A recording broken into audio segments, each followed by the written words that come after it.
field, Madam Speaker. He also said, Madam Speaker, that one of the things about politics is whether you have something or you don't have anything, always be with the people. And this had an enduring effect on his stewardship in the constituency. Madam Speaker, Harry Douglas has had roots. His father was from the community of Belfield, St. Mary. And he always loved to say that he was one of the 4 members of Parliament who came from that village.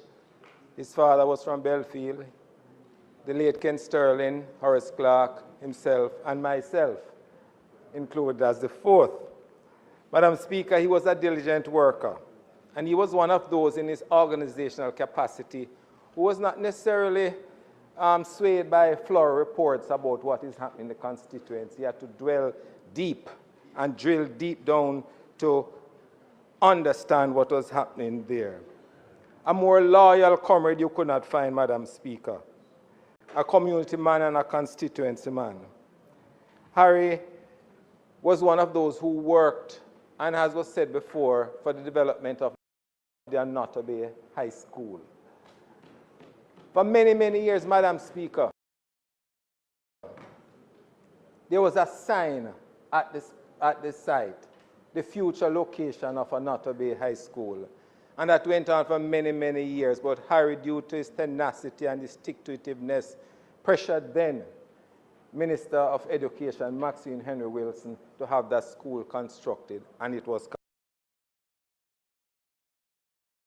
constructed as a, as a tribute to the people of Anoto Bay who saw that their children wanted the secondary education but could not send them to the other schools. He also was instrumental in the construction of a new school at Bramley, as well as the expansion of the Richmond Secondary School to become the St. Mary Technical High School. Madam Speaker, he was dedicated to his party and his government. And the leader of government business said he was a colorful person. Harry, many can remember, there are some television clips of Harry that will never be forgotten. One was in Westmoreland, when he felt that a particular journalist was not being nice to a particular water turning on function. And all one could hear was Danny Buchanan, who was his senior minister, saying, "Harry, Harry, Harry," because he wanted Harry to leave the journalists alone. Madam Speaker, Harry was one of those persons who was the inventor of Instagram.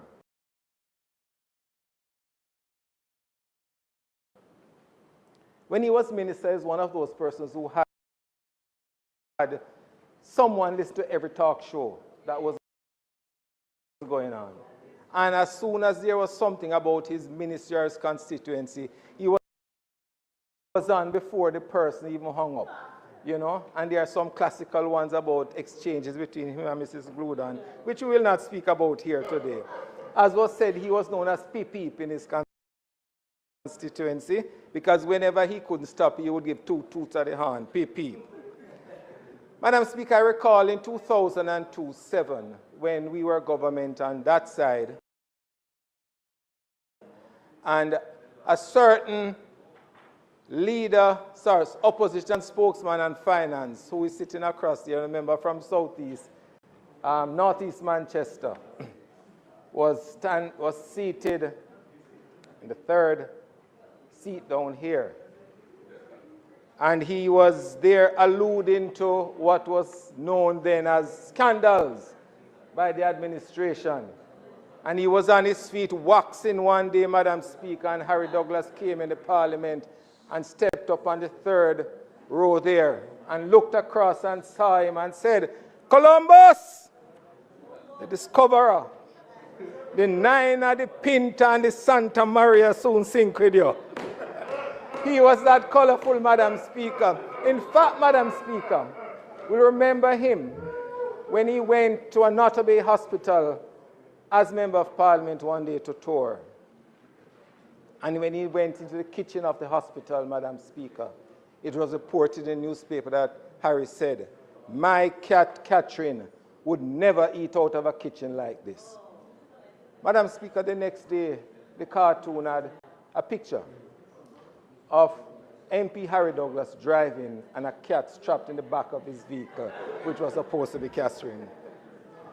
Madam Speaker, Harry was colorful. He was for the people. He was with the people. He was one of those who could use the Jamaican colloquialism, the words, the phrases that you would have to understand what he means when he said so. And some of his favorite ones were, "The longest liver say the most. When you throw a stone in a hog pen, the one who ball out item lick." And one interesting one, Madam Speaker, you can't dry ice. Think about that. You can't dry ice. You know? And if you know why fowl cattle when they lay the egg, because them telling the world that them do something good. And the final one, Madam Speaker, young bud, no storm. Madam Speaker,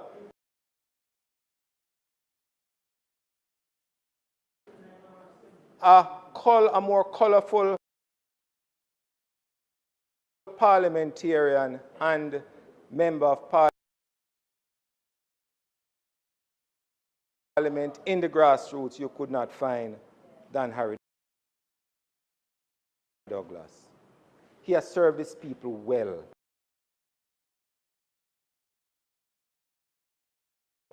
He served his constituency well.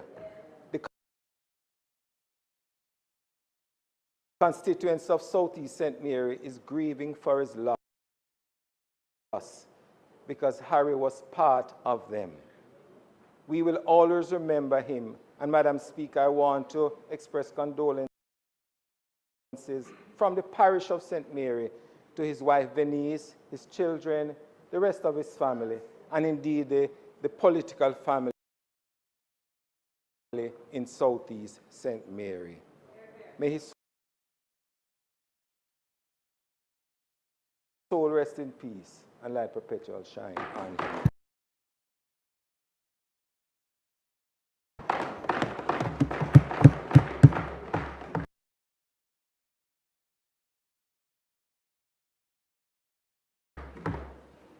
Member from St. Catherine South. Thank you, Madam Speaker.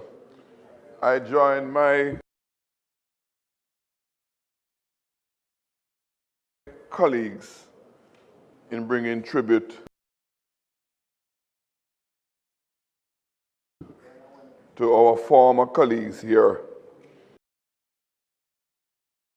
Mr. Emerson Barrett, Carl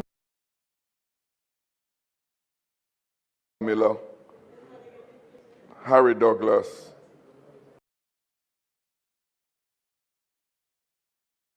and Vincent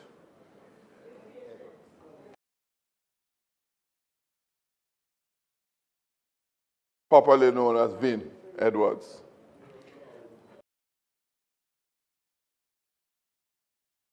I happen to have served with two of these four former members. Carl Miller,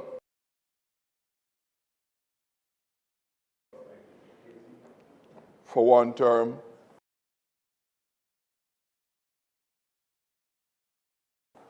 and Harry Douglas for 4 terms.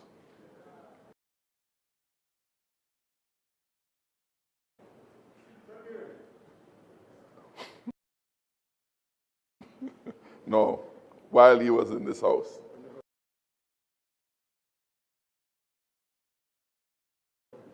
In the house.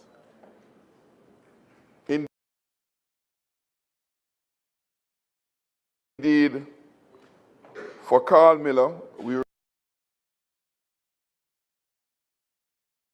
remain very good friends after he left the house. And we continue our relationship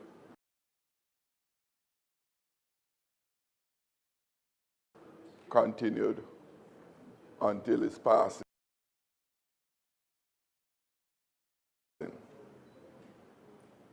Harry Douglas, as the member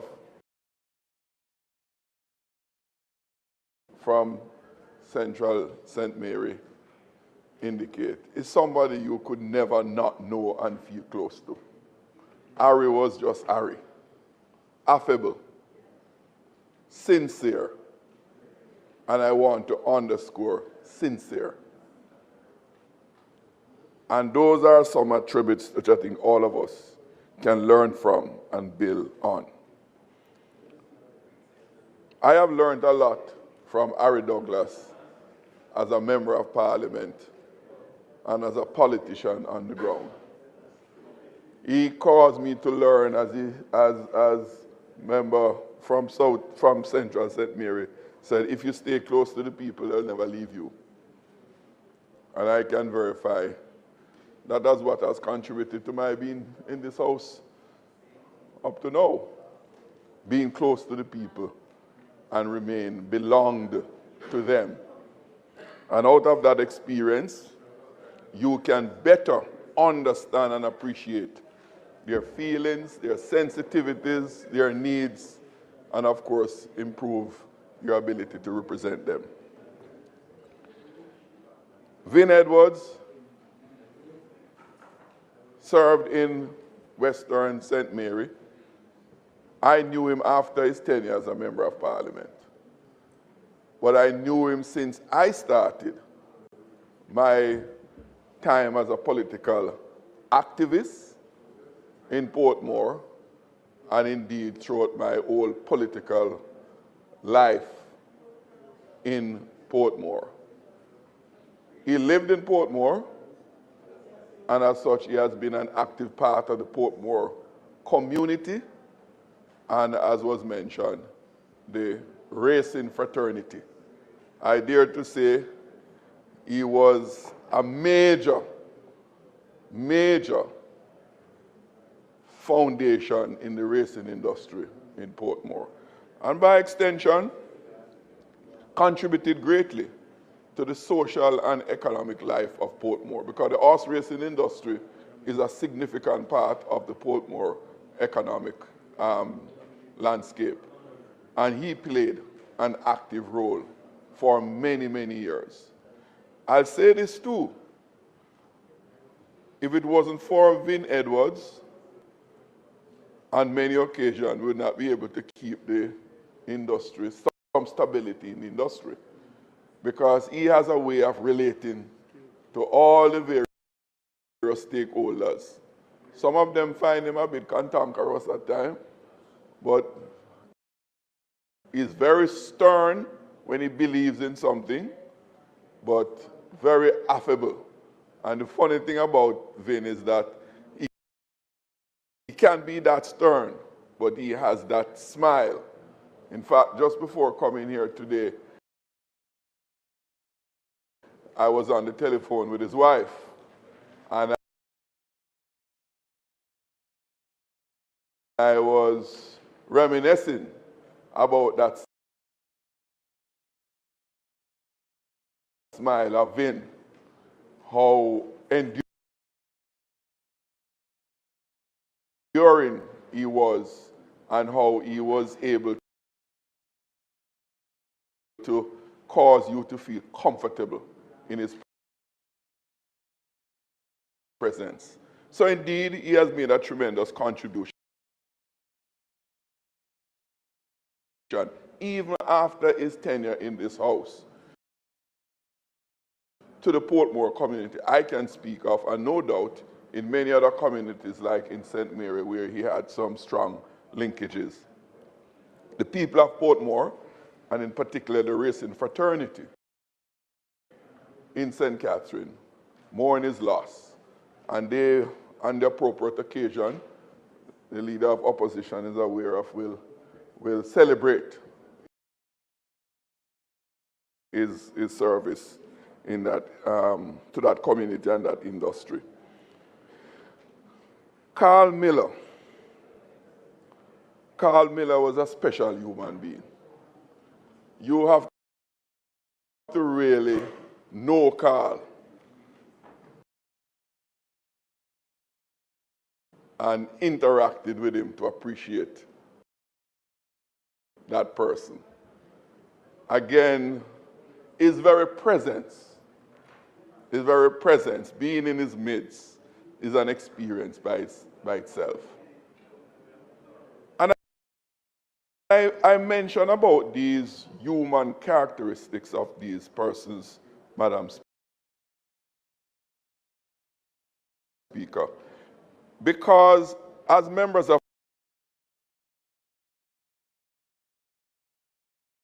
Parliament, outside of seeing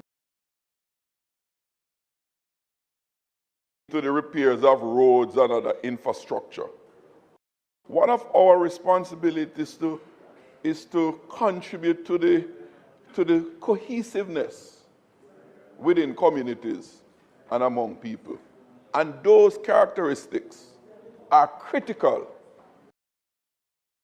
in representational politics that they have demonstrated. And so I have learned from them.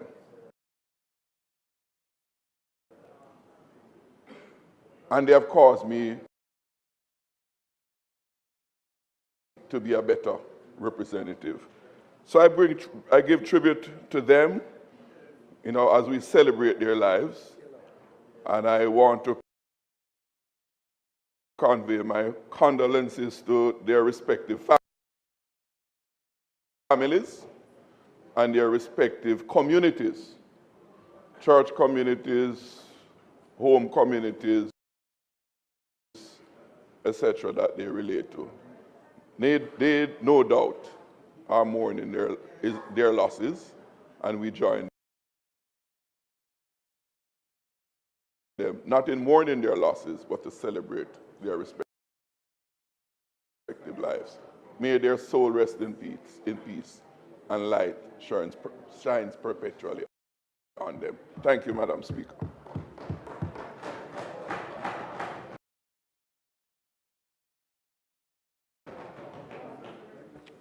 The member from pardon me?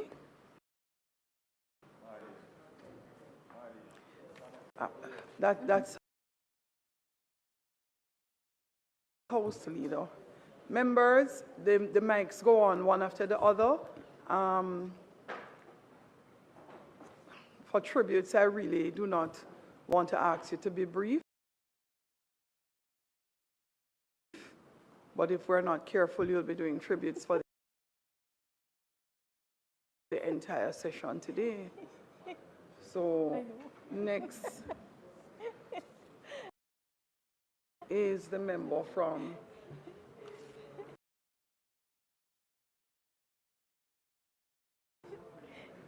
St. James Central. Madam Speaker, thank you. I feel as if your statement was directed at me. Rest assured. Not at all. And member who wondered about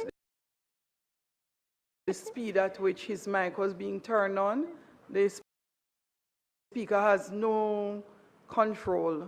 Your mics go on one after the other in the order in which you turn them on. Thank you, Madam Speaker. I hear my colleague, the minister from Portland,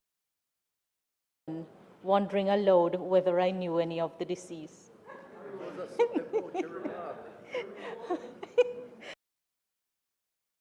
Madam Speaker, I rise to express my condolences to the family of Mr. Carl Miller in particular, his family back in St. James. I want to say to them that they can be assured that Mr. Miller made a contribution way beyond partisan politics. When I came to the bar in the mid-1990s, I joined the office of the DPP, which was and still was a department of the Ministry of National Security and Justice.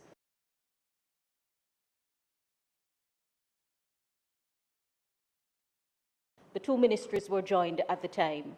Beyond my prosecutorial duty, I was immediately drawn into training of public officers and other civil servants, as well as I became heavily involved in issues relating to the reform of the justice sector. Those aspects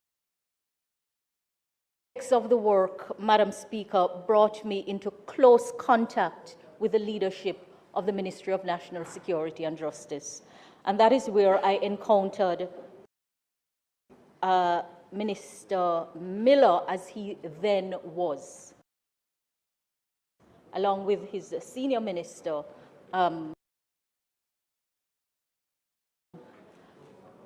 Madam Speaker, I recall him fondly for the kind and gentle manner in which he interacted with us in the civil service.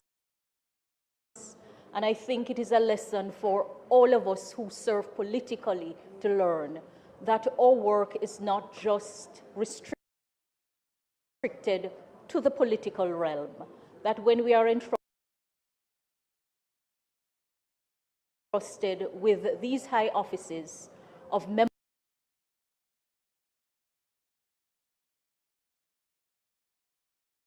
membership in this honorable house or ministerial duty, our work takes us in direct contact with a wider public service and the narrower civil service.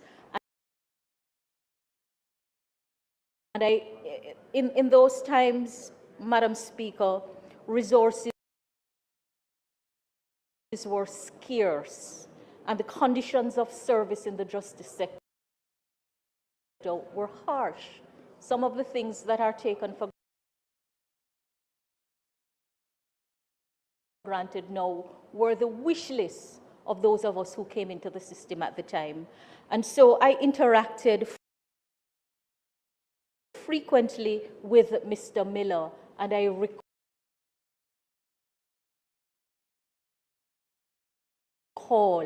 how caringly he addressed those issues. And I just want to say to his family that they can be assured that his work in public service has touched the lives of many.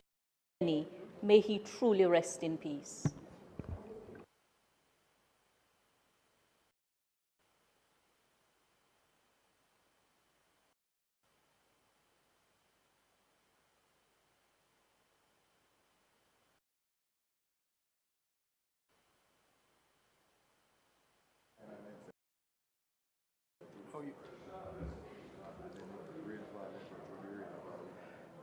Madam Speaker,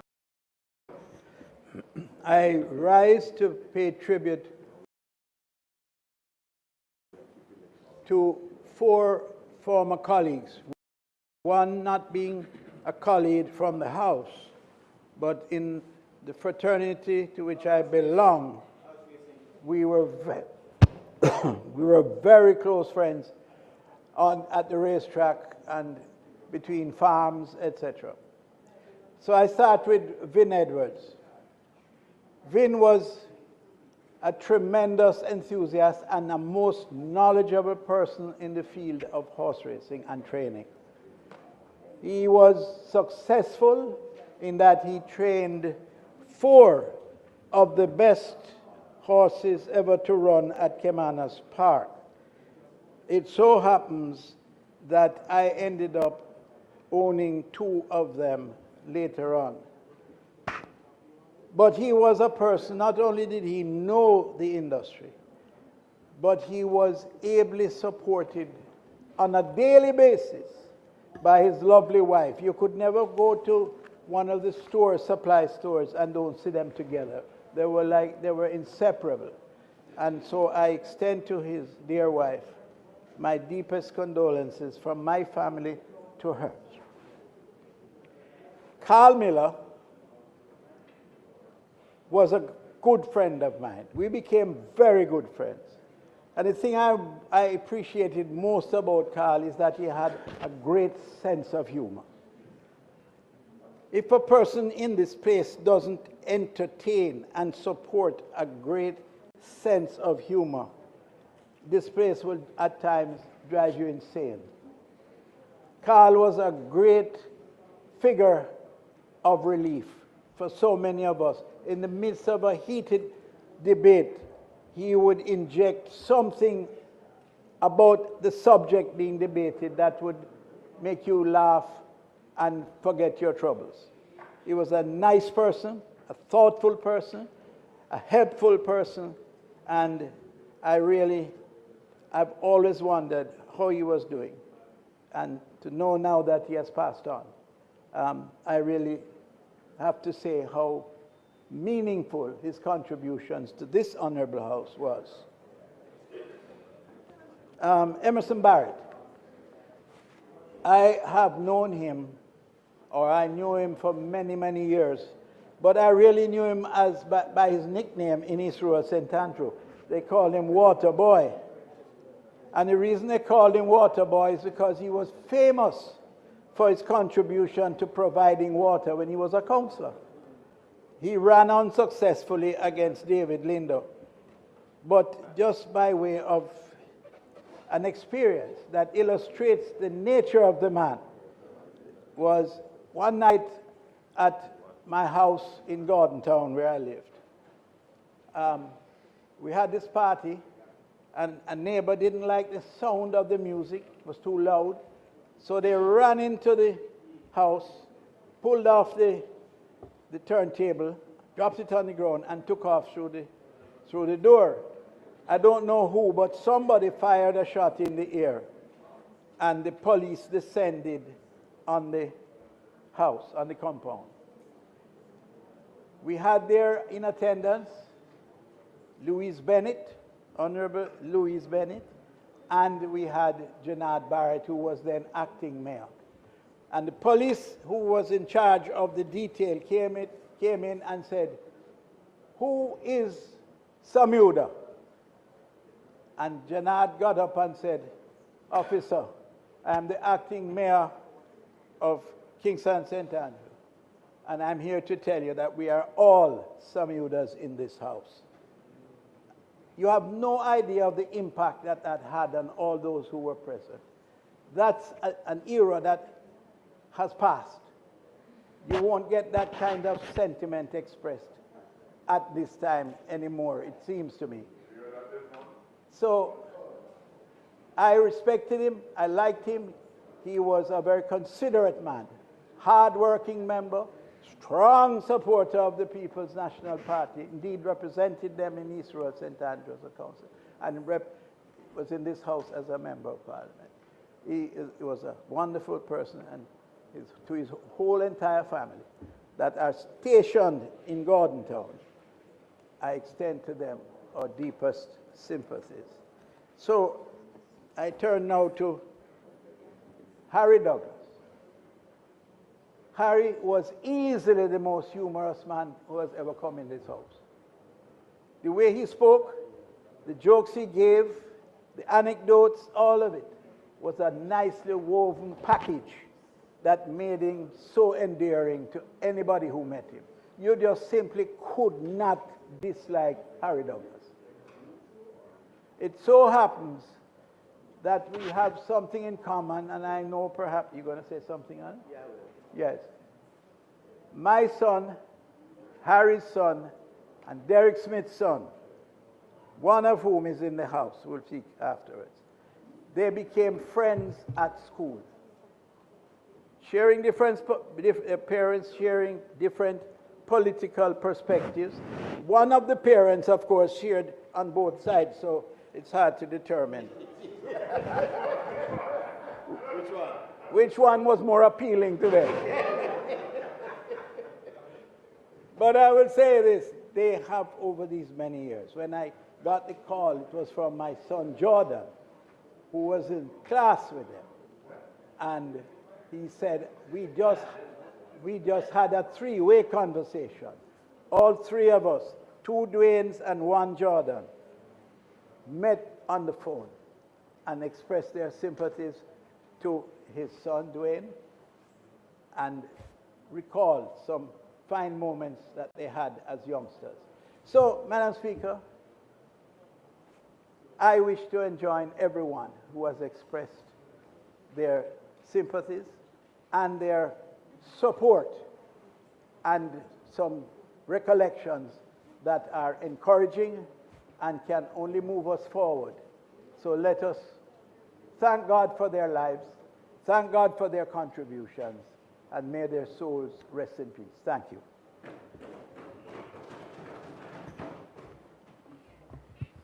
The member from St. Mary's Southeast. Members, as one member asks quietly, the mics go on one after the other, not based on the speaker selection.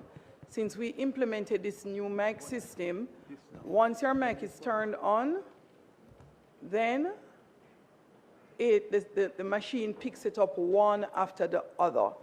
If by chance you turn your mic off and you turn it on again, it means you're now at the end of that line of persons waiting to be heard. So the member from St. Mary's Southeast is next. Thank you very much, Madam Speaker. It would be remiss of me not to stand in this honorable house to pay tribute to the former Member of Parliament for Southeast St. Mary, Harry Douglas. As we would have heard from other speakers, Harry served the constituency for 18 years. And of course, he died at a grand old age of 83. I would have seen in the Bible in Psalm 90 that speaks about 70. And if there's strength, there's four scores. So in this case, Harry was full of strength because, of course, he died at 83. But, Madam Speaker, I personally did not know Harry Douglas. Though I'm from Anotabe, I would have seen him on occasion, but I'd never spoken with him. But from all what has been said here and all that I would have heard, Harry was always a very colorful person. One thing I can remember, and I realize nobody has spoken about it, is that there was a talk show, well, they mentioned Gludon, Perkins Online. And that much I remember of Harry Douglas, because he would always have this banter with Murty Perkins. And when he came on, Murty Perkins would say, "Who is this now, Peep Peep?" So that much I remember. But, Madam Speaker, I also want to bring to the attention of the House one of the things I believe has defined us as a people. And maybe that's why our motto is "out of many, one people." Because sometimes, no matter what the circumstances are, the political divide that exists between us, when we realize that a colleague is either sick or a case like this was passed, we can all speak of that individual as if that individual is our brother or our sister. That is who we are as a people. And, Madam Speaker, I personally want to offer my condolences to the family, to the party, and to the supporters of Harry Douglas in Southeast St. Mary. But I also want to hasten to say, do not be dismayed, because I am there as a Member of Parliament. Absolutely. This, and there is another passage that says, And this we have to, as people, as a people, and here in the political arena, to remember that it is appointed unto man once to die, but after death comes the judgment. But this verse, what it does, it emphasizes that death, though final and singular,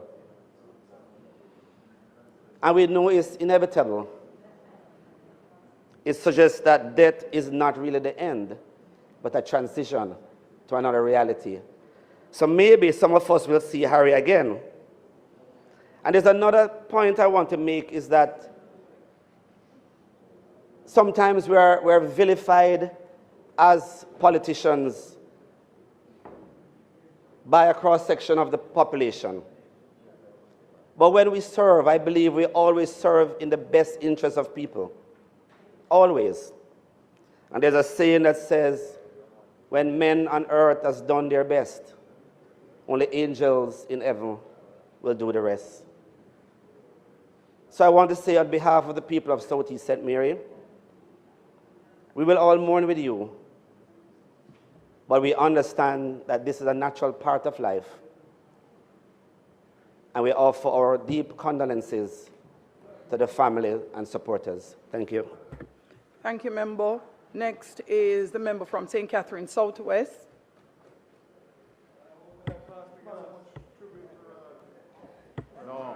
No, Wami, Desmond.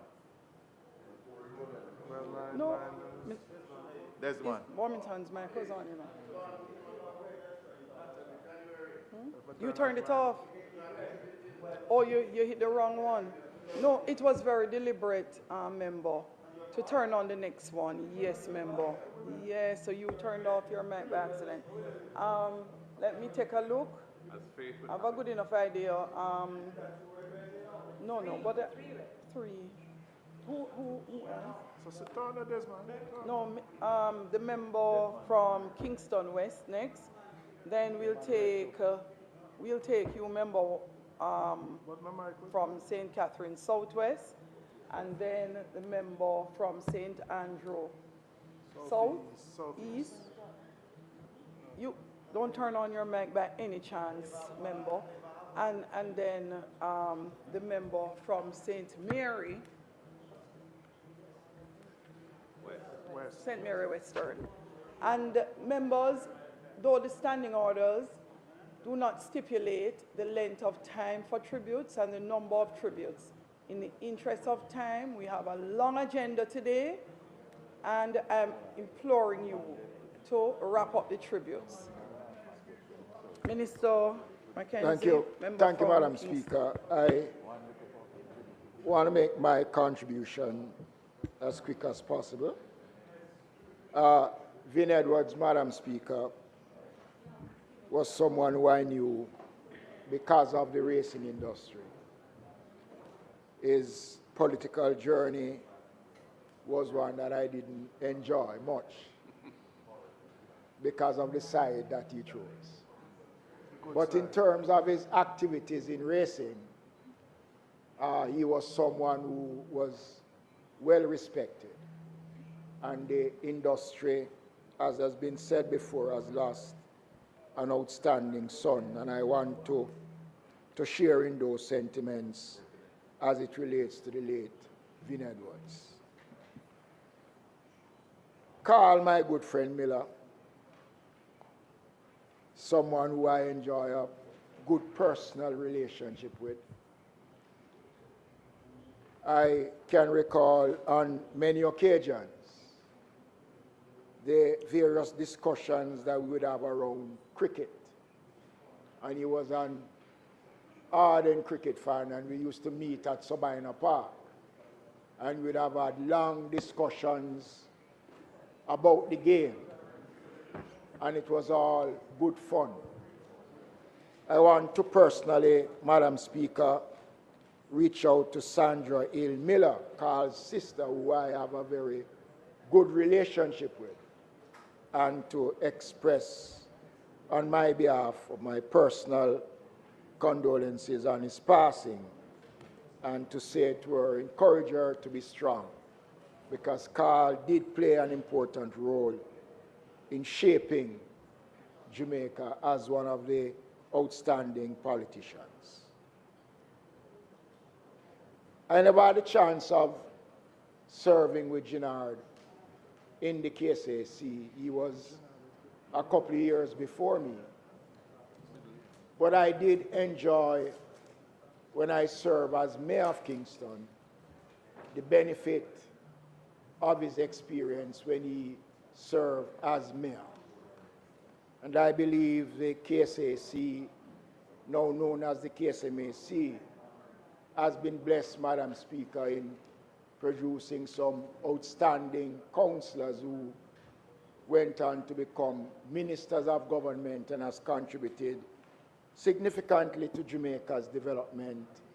And I want to personally express my gratitude and thanks to former Mayor and Member of Parliament, Emerson Gerard Barrett. Madam Speaker, I think I am the only one in this House that can speak without fear of contradiction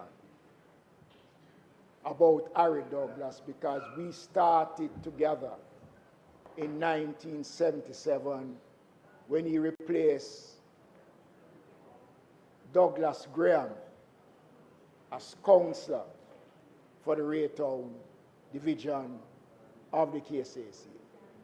And I have enjoyed many, many great moments with Harry Douglas in the KSAC and outside of the KSAC.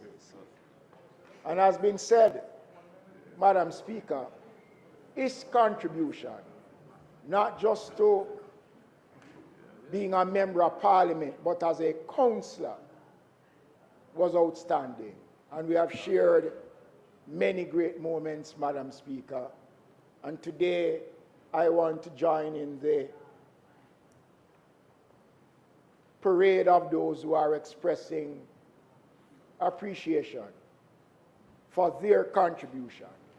And Madam Speaker, let it not be said that local government has contributed significantly to the growth of Jamaica, because we have had councillors who went on to become outstanding members of Parliament. And Harry Douglas did, Madam Speaker, prove to be an outstanding local government practitioner who graduated into this honorable House, Madam Speaker. And I want to share these sentiments because I knew Harry personally as a friend, a very good friend, Madam Speaker. And I think Jamaica has been a better place because of people like Harry Douglas. May their souls rest in peace, and may they enjoy the rest that they so richly deserve. Thank you. Thank you. Member from St. Catherine, Southwest. Madam Speaker, I stand humbly to speak of my friend. There are several members today, former members, that tribute are being paid to. I know of, but not knowing personally. But Harry Douglas was my personal friend. In the 80s, you have people like Terry Gillett, Horace Clark, Foggy Mullings, Dudley Thompson were my personal friend in this house. And Ralph Brown, a fraternal brother. When I came back here, Harry was a personal friend. I knew of Harry because he was one who was on the radio program all the while, the talk show, before he beat Foggy, Sandy Ross. So I heard about him long before. And I met Harry on a flight to New York. We sat beside each other and we started talking. And we became personal friends, real friends. While he was a minister of state and I was a caretaker, I could go to Harry and ask Harry for assistance. Did he get it? Yes, he did. He was a decent PMP. You mean like He all was of a us? decent. Like all of us. I went beyond the point of party to assist a friend and assist Jamaica. And that's why he and I were really, really good friends.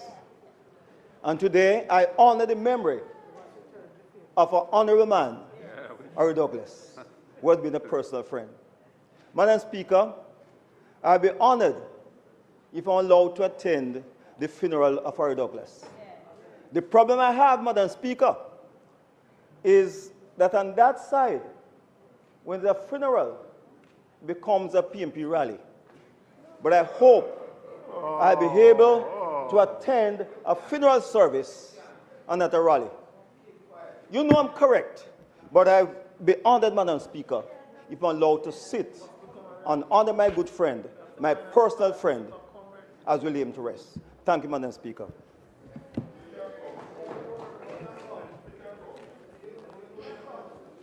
Madam Speaker, I didn't know Carl Miller through politics, but his wife at the time, who's still alive, is a good friend of my parents. And so I knew two of his children very well, and I refer to him as Uncle Carl because I grew up with him as extended family. And while I wasn't around when he was active in politics, what I can say about him, he was a committed Jamaican. He loved his family, he loved his country, and he was just a sincere and genuine person. And from the tributes you would have heard, his friendship extended beyond those on this side, but to many others. So I want to pay tribute to him as someone I knew personally and the contribution he made in St. James, but more broadly to Jamaica as a whole. For Vin Edwards, again, he would have completed his service long before I became involved in politics, but when I was General Secretary, I would say on a weekly basis, I would get a phone call from Vin Edwards to offer his thoughts, his advice, his perspective on issues. And I greatly appreciated that. He would come to the office just to share. And while I wouldn't call that formal mentorship, I certainly gained a lot from the experiences that he had and his continued interest in the political process. For Harry, again, I didn't serve when he was here, but Harry remained active in the political vineyard even after he left representational politics. And he was certainly a mentor to me and many others of us as younger politicians coming up. He would always offer advice in a very direct way. And a common theme of Harry was always his relationship with his constituents and the need to remain close to those constituents. I didn't have the privilege of knowing Ginard Barrett very well, but I know of his contribution, particularly in East Rural St. Andrew and the broader Kingston and St. Andrew Corporation. So we're grateful for their contribution to improving the body politic in Jamaica, and may their souls rest in peace and light perpetually shine upon them. The two final members remaining, the member from St. Mary Southwest, your mic will come on second, but you are slated to speak first. St. Mary West. And then the member from St. Andrew Northwest. Thank you very much, Madam Speaker. Madam Speaker, I rise to join my colleagues in paying tribute to the members who have passed to the other house in the other place. But I would like to pay special tribute to Mr. Vin Edwards. We grew up in the same community in St. Mary, and I grew up calling him Uncle Vin. And I can well remember the days when King Edward's discotheque ruled the roost in St. Mary. Sound system as Desmond. And where Minister Grange would pass through now and again to drop a leg. And he was responsible for showing to rural youths some of the names of the day, like King Stitch and those persons who would come to St. Mary to toast on King Edwards, which was the big sound at the time.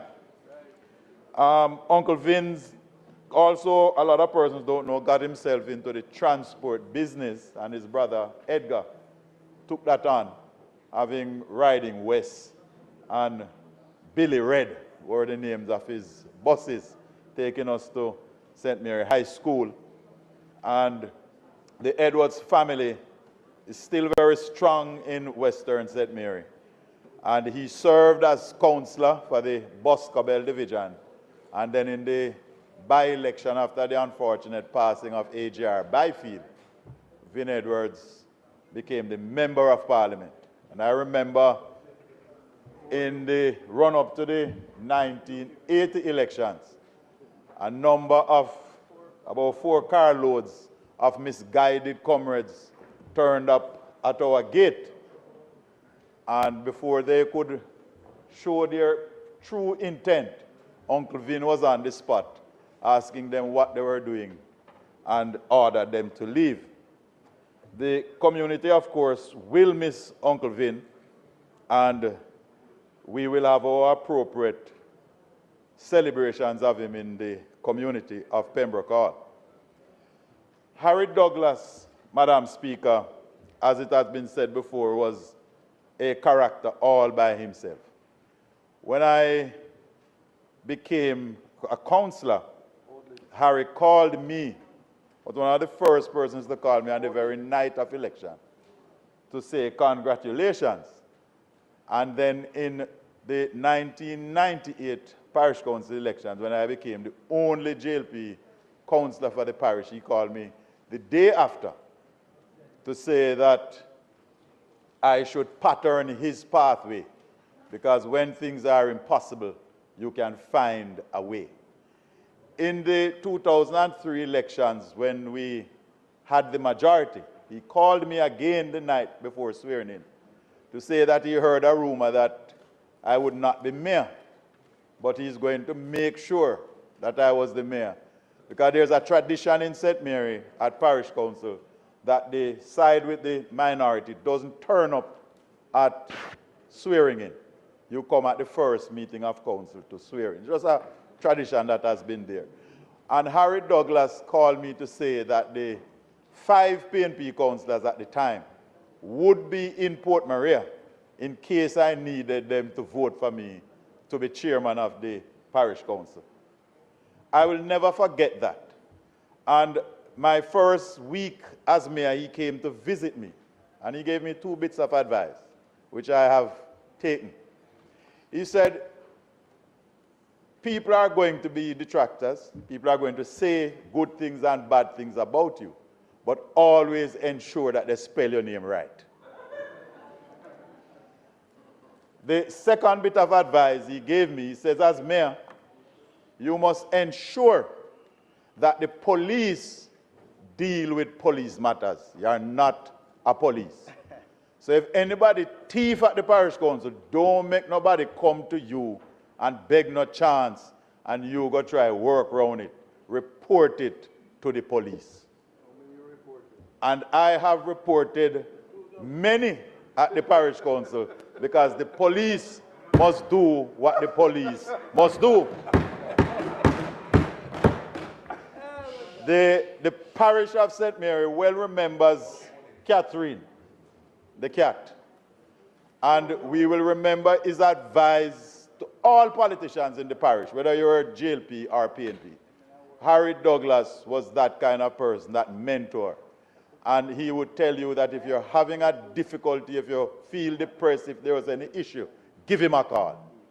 And I have had reasons to give him a call many times, and we have exchanged pleasantries and we have spoken. But he has left his mark on the parish, and he was a colorful character, very warm, but above all, he was a gentleman, and he had the interests of St. Mary. And we can say about Vin and Harry that, like in the Bible, where the error was made about the Good Samaritan, we know that it was a good St. Mary man. And we lift a tribute to both gentlemen. Thank you. The member from St. Andrew Northwest. Madam Speaker. Yeah, my first time speaking.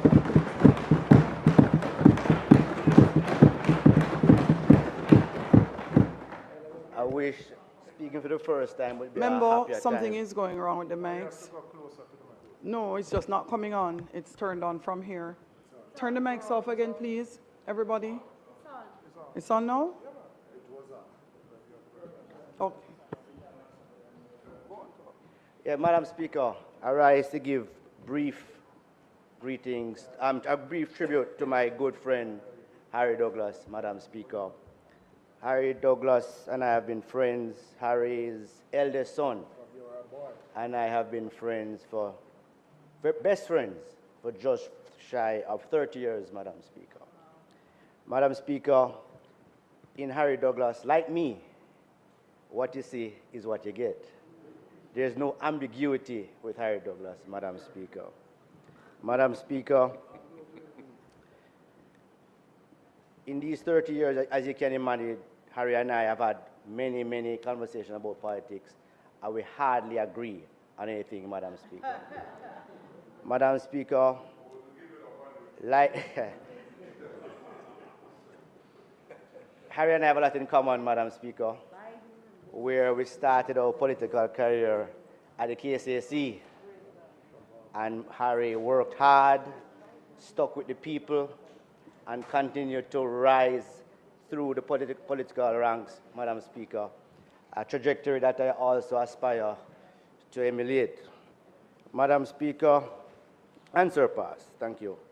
Madam Speaker, last week, Thursday, when I spoke to Harry Douglas, after knowing he's been ailing for some time, we had a good conversation, brief conversation, but I had no idea. He sounded good, we had a good laugh about, of course, politics. And I never anticipated that in 2 days after that day, he would have transitioned, Madam Speaker. So just want to go on record to say condolences to him, his family, his colleagues, the people of Southeast St. Mary that he loved so, so much. And may his soul rest in peace, Madam Speaker. Thank you. Member from St. Andrews South, Opposition Leader. Thank you, Madam Speaker. Madam Speaker, losing 4 senior stalwarts of our movement, our party, in a relatively short space of time has been a very sad situation for the opposition and the People's National Party. And a lot has been said already about each of them. And I think it's been a good way to start the year in Parliament because of the quality and genuineness of what has been said on both sides of the aisle about these former parliamentarians and politicians. I want to say a few words about Vin Edwards. He was a pioneer of the sound system industry in Jamaica. King Edwards, the giant, the sound that was started by him and his brother, it was a leading sound at a time when Jamaican popular music was really emerging as a cultural force, alongside Duke Reid's sound and Coxson's sound as the leaders. I was recently watching a series of short videos on YouTube about King Edwards, the giant sound, and he was touring parts of Kingston, Western Kingston, where they used to play frequently. I think 5 different venues, Chocomo Lawn and all around there, you know. And yeah, it was, I think it's a significant contribution to Jamaica's popular musical culture that he has documented, actually, with himself in his autobiography, which I recently received a copy of from Dr. Omar Davies, and I look forward to reading. But, you know, he was obviously a man of many parts because he went on, after his career in politics, to be such a legend in the horse racing industry. I mean, I think he was a powerful force there and someone who was sometimes feared by those who were on the other side of negotiations because he broke no quarter. But everyone has said what a gentle and lovely person he was in other moments when he wasn't, advocating and agitating for the stakeholders that he represented. Ginard Barrett, former mayor of Kingston. There's an iconic photograph that's been going around of him handing over the keys to the city of Kingston to the legend Pele at the National Stadium in 1971. And he also had a multifaceted career, not only serving in politics, but in the Foreign Service of Jamaica and serving on important boards in the public sector as well. And the Barrett family have gone through a lot in a relatively short space of time, losing Ambassador Madge Barrett and now Ginard Barrett, but also other family members as well. And I wanted to express particular condolences to them. One of the daughters of the family, Keisha Anderson, is the treasurer of our party and is playing a wonderful role at this time. Harry Douglas, one of a kind. I heard him on the talk shows frequently, calling in. Nothing could touch any issue where he was involved and he didn't ensure that he called in to respond to it and put his side forward. I think he's unique in that regard. And we've heard, how in touch he was as a grassroots politician. I can only say that he had a very engaging smile and he was a very lovely person to deal with. And apparently was an expert in all matters of the law, even though he was not a lawyer. Yeah, man, you got to him first. You got to him first. Yes, very British lawyer. And Carl Miller, a former member of the same profession as I am, and we've heard what a gentle giant he was as a minister dealing with those elements in the public sector that touched and concerned his ministry, and more generally how he operated in Parliament and brought humor, which could often diffuse tense situations. So, Madam Speaker, I just want to thank the contributors to the tributes today for doing so in the finest traditions of this House and for suitably honoring the legacy and memories of these 4 fine Jamaican statesmen who have served their country well. Thank you, Madam Speaker. Thank you. House Leader.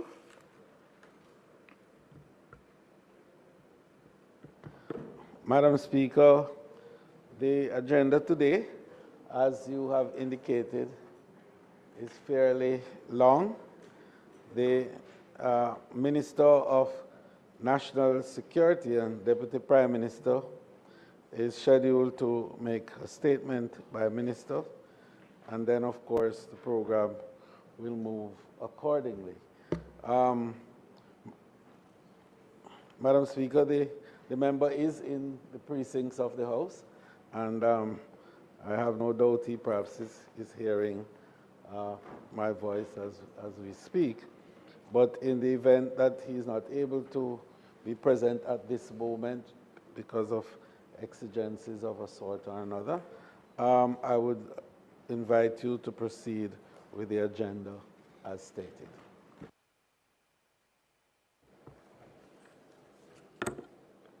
Announcements.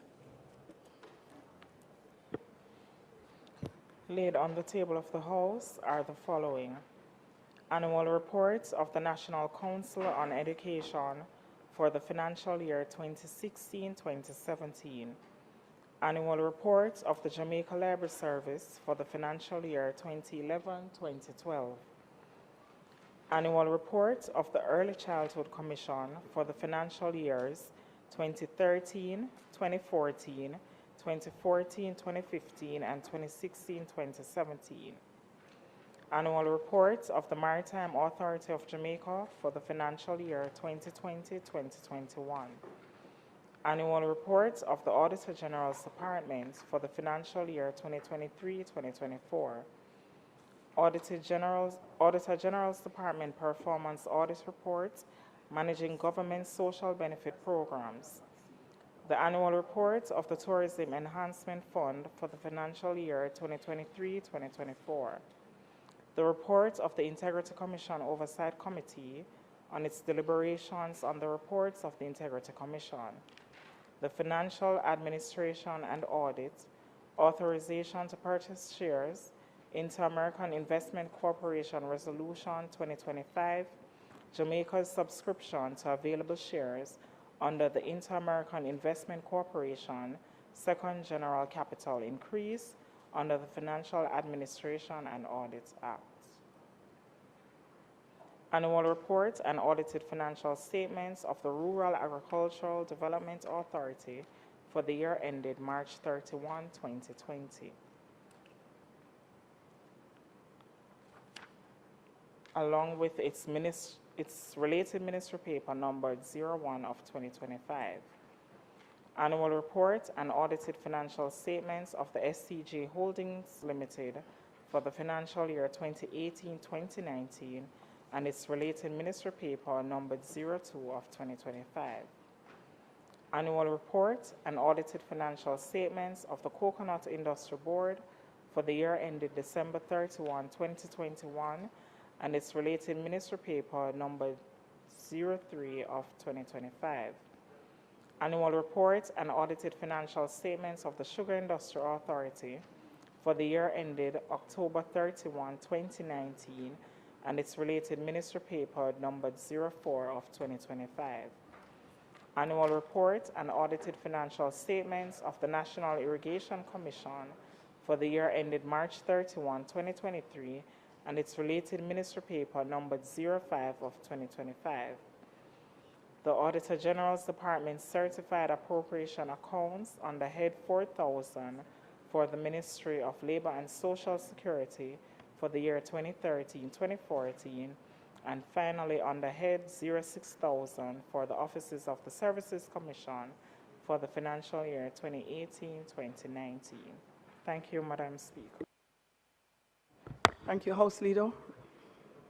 Madam Speaker, I beg to move for the recommittal of the item statement by ministers to allow the Deputy Prime Minister and Minister of National Security to make a statement. Those in favor?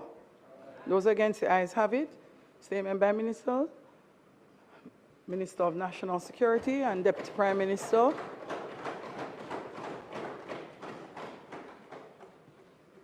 Turn on your mic, Minister. Thank you, Madam Speaker, Mr. House Leader. You should have copies. Copies of the minister's statement has been circulated. Yeah.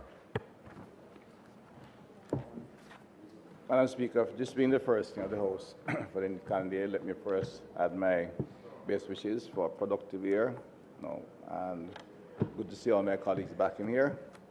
We know it will be a year of robust debates, but it's an election year. Election is due by September, and therefore we expect some robust but hopefully intelligent and constructive debate during the course of the time at the Parliament. As we seek to advance legislation and policies. My statement this afternoon, Madam Speaker, provide an update on our approach, the comprehensive crime fighting strategy of this government, which has shown some results. We are not here with a victory chant, Madam Speaker, but the people of Jamaica should be made appraised of what we are doing, a reminder of some of the things we are doing to address crime in a meaningful way and to restore good order in our community.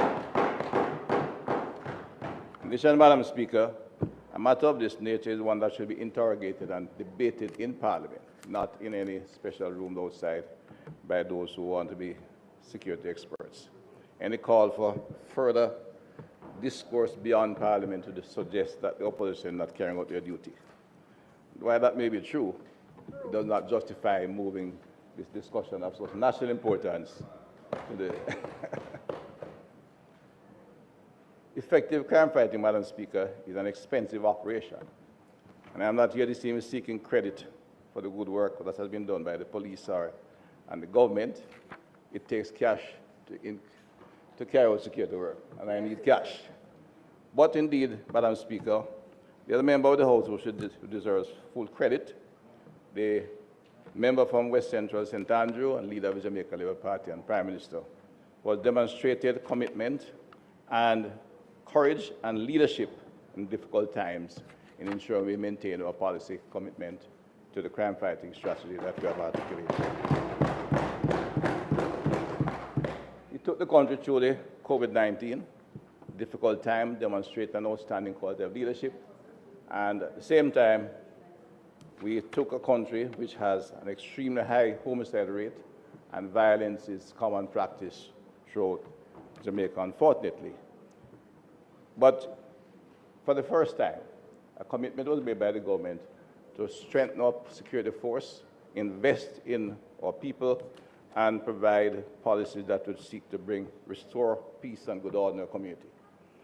I want to review what we have been doing as a country to this point, mindful that it is merely the beginning, and we're pursuing further improvements and reduction and to assure the country of further reductions in the homicide rate and improvement in the communities that are challenged. National security is a matter of great importance to every Jamaican. It impacts not only our safety, but our economic development and quality of life. I want to reiterate that our commitment as a government is addressing the crime challenges clear and steadfast. We remain resolute in our pursuit of a safer Jamaica. The facts at hand speak forcefully to that. Madam Speaker, in the Jamaica Labour Party's 2016 manifesto, we indicated, and the 2020, clearly that national security would be a top priority. In fact, I think it's the first political party to have placed in their manifesto national security as a priority. It was, for the first time, it was being addressed in that context as a central policy of government to be one of the pillars on which there will be growth and development. Indeed, social stability and macroeconomic stability are the two pillars on which you build the country. The policy of this government, therefore, of national security was laid down from the very beginning. It is not a reactionary operation or reactionary plans. The approach we have taken is carefully considered, structured, deliberate, and guided by evidence-based data and information. Our strategic direction was outlined in three fundamental pillars, namely, strengthening and transformation of security forces, social transformation of challenged and vulnerable communities, ensuring an effective, appropriate legislative framework. Today, I'll focus more on the first, which is the transformation and strengthening of our security forces. That was made the first priority in terms of investment because it is a critical thing to reduce the homicide rate in our country. We care about Jamaican lives. Our plan is to reduce that. This government, this party and this minister and the leader of this government and the cares about Jamaican and their welfare. States of public emergency were designed to save lives and bring down the murder rate quickly, save lives at the very beginning. As we rebuild and transform our security forces for lasting change, we care about the lives of Jamaicans. Because it's strange that when we raised the issue, we said at the very beginning, we come today, at the very beginning, that this was the plan of the government of the Jamaica Labour Party. We would use strong legislative measures to reduce the homicide rate while we build out the security forces and initiate strategic social transformation ventures, write laws which take some time themselves, but would save lives, create greater safety in the community. We have got to the point where we are beginning to make progress. We are not yet anywhere near the victory that some would suggest we are saying. We had 269 less murders last year, and that's a beginning in the right direction, without the strong measures which we had advocated at the beginning. The critical elements in this rebuilding and transformation was equipping the Jamaica Constabulary Force with a state-of-the-art infrastructure through Government Project ROC. Initiatives which ensure that our police officers have modern, fit-for-purpose workplaces, and the ecosystem in which they operate was in fact fit for professionals to operate and give us results. Currently, approximately 22 billion investment is still committed on the ground. I gather that spokesman are no longer in the House, in the Senate, in the upper House, and security made some comment about the amount of money we're spending. But he was in government, a senior member of government, a general secretary of the party, and no money was committed to security. Indeed, they defunded the police and then asked them to operate. Right? Yes, defunded. We'll declare the record. Defunded. They gave them money. The record alluded to, Madam Speaker. Everybody knows that it came post the state of public emergency in 2010. And one is wondering if this is because of that improvement in homicide that they refuse to support state of emergency. That is the fact, and not debatable. No, but it's a fact. Talk to the experts. 2010 decline for 3 years. It took, those who write will tell you, members, it took the gangs 30 months to reorganize, and then came the inquiry, and you went up. And whatever action you took was based on your plans, was based on organizing a hitman squad by frustrated policemen. And as a result of that, the government came up, initiated the laws for Indicom, because that's what's happening. Not careful, as a fact. Right? Upgrading our telecommunication system to provide reliable and extensive P25 coverage across the island is important. Advancing our technological infrastructure of JCF, enabling the digitization and automation of manual processes to improve efficiency and delivery. The JCF today is the most advanced government agency in digitization. But most critical, Madam Speaker, is the development of the human capital of the Jamaica Constabulary Force. The commendation they are receiving today is fine, and we looked at that, but it didn't come about by luck. The government set about to work to provide, to develop the Jamaica Constabulary Force by increasing numbers, increase and expanding training, said very early in our presentation that would ensure that the officer corps and the supervisor corps is expanded to at least 3.5 to 4% of the body of the police, because that's what is required to supervise police. The body of speech is there on the record. That ensures that policemen now are being promoted based on merit, because the space is available. Today, that is one of the most satisfying things for the officers. It took promotion out of the political arena, the personal arena, and all of that. Right? So today, the improved compensation will not affect the force, not in terms of just cash they take out, not in great enrich anyone, but it showed respect. The promotional scheme in place based on merit and training and an improved structure for salary shows a level of respect for police which has never been shown before. Madam Speaker, we ended the calendar year with a total of 1,141 murders, a reduction of some 260 or 19% when compared to 2023. This translates to a murder rate of approximately 40 per 100,000, placing Jamaica 7th for the first time in a long time in the Caribbean countries. While this is unacceptably high, we must acknowledge the progress made. And this is against the background where the criminal purveyors of violence seem to be spreading their wings throughout Caribbean and Latin America, and we have been taking it in the opposite direction as a result of the effort of the government in strengthening the security forces and putting them in a position where they can fight the significant criminal activity criminals around us who are bent on violence. A chart shows that many islands ahead of us that used to, unfortunately, were islands with years of peace and quiet. We take no joy in their trauma, but it reflects a trend that is worrying, and the fact that we've been able to go in the opposite direction tells us we're beginning to do things correctly. Our current murder figures is well below the 1208 recorded in 2015 when we took government, and as well as 31% below the 2017 figure, when we started to aggressively address the problem and execute the plans we had put in place to improve the security forces. Good government. Madam Speaker, it must be pointed out that when we assumed office in 2016, the country had already experienced a significant 20% increase in murders annually, which peaked in 2017. The records will show that, and the cause of that.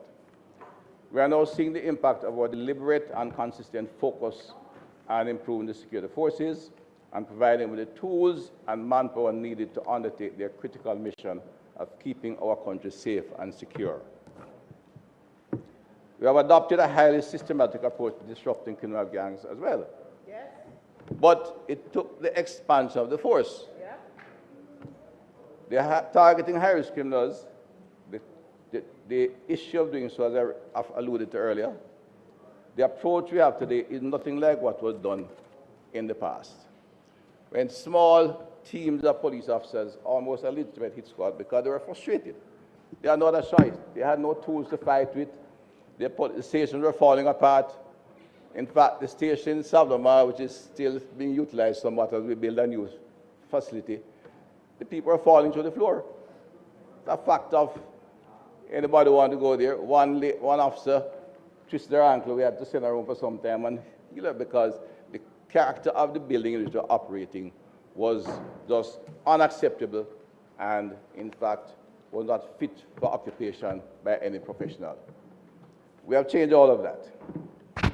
But I have to refer to, as reference was made about adopting a policy of targeting. We have adopted the Commissioner of Police. The operation is their strength. We discuss their needs and their advice. A focused deterrence. Focused deterrence is designed to reduce crime even before apprehending. In this process, they have identified some 300 individuals who are associated with violence. And we're not sending anybody out there to go and practice, remove them. Star policeman to remove star criminals. This is an organized process involving intelligence, investigators, and operations, right? And that's a good point on which to say, Minister, your time for speaking has expired. House Leader. I'm looking at that. I was thinking, 5 minutes. Right? Madam Speaker, the member's time having expired. I give me time to expire, finish up. I beg to move that the time be extended by 5 minutes to allow him to complete his presentation. Madam Speaker, it is... complete? Yes, to allow him to complete his presentation. May it please you, Madam Speaker. Question is that the minister's time be extended by no more than 20 minutes to complete his presentation. Those in favor? Those against? The ayes have it. Something may be wrong with the clock, Minister. Even though it's showing you with additional time, we also clock you separately. Thank you very much. Let me thank the members for allowing me to complete. Focused deterrence is described as a policy in which the security forces track the elements involving criminal activity. And it's not a question of going out there to, as I said, take down star criminals by star policemen. It's a structured program, and I could say in this house without calling names and numbers, of the first batch of the 300 that they targeted, 2/3, I want to explain, Madam Speaker, 2/3 are currently before the courts. Because we have the police that is operating as a police force, have with investigators, combining intelligence with investigations, and the operations team. And when they are targeted and we build the case files, they end up in court if they, once they realize the police are them. A number of them, of course, flee the island. Some 20% have, in fact, fled the island because they know we have identified them. And a number, of course, would in fact engage the police in combat, and they have met their demise. But there's a smaller number than would suggest in their targeting operation. In addition to that, the police is following 150 unresolved conflicts across various communities, and they monitor and track them. So in order to achieve all of this was a practical is a practice we had to do the enhancement. We had to, in fact, expand the police. Proximity policing, along with enhanced public order, we needed increase in the resource available to the police force. I maybe pause here in what I had thought of speaking earlier, later on. There was a small spike in December, which in January, the second week of January, which suggests that after what was maybe the best month of December in 20 years, we are going back the old ways. I cannot give details, Madam Speaker. We are aware, but not only aware that there was a spike in the homicide rate for the second week of January, we know why. That is why I can speak today with confidence, and I can say to the country, we will maintain the gains we have made in policing. And if the spokesman on security wish to speak to me, I'll speak to him one-on-one. He has national responsibility. We are fully aware of what happened in the Carpet area and South St. Catherine. The southern belt of the Carpet and South St. Catherine resulted in a pretty bad week last week. Already in response, the last 3 days had seen less than 4 murders. In fact, I think it's 2 in the last 3 days, as the police has responded. And the perpetrators who we are aware of, who are caused the problem in that area, and they are extending from East Kingston through section of West Kingston into South St. Andrew, Central St. Andrew, and St. Catherine, we will find them and we'll stop not only what's happening, but we'll apprehend them and take them to court. If they fight, they will face the well-trained operational team. We needed that increase in numbers, Madam Speaker, to develop the kind of force which many were calling for. There was widespread call for put more boots on the ground, a very insulting comment, but that was the call by many. Others called, do this kind of policing, do this kind of activity, which could not be done with under 12,000 officers, no vehicles, and very difficult stations to operate from. Today, we have, having increased the human resource of the police, they have operational support teams in every division. They have expanded intelligence branches. We have a high-performance, high-potential training for our CIB officers so that we can quickly create a force of investigators capable of dealing with these crimes. And every area has the area fugitive apprehension team, which is where this mix-up of target is concluded. The area fugitive apprehension team comprises members of the intelligence team, investigative team, and the special operations team, so they can seek out the criminals who are perpetrating violence and find them. If they come in, they'll be taken to court because the court cases are made. If they're going to combat, that's their challenge. Madam Speaker, we have signed the contract for the C5 Center, which will give the police significant increase in the efficiency.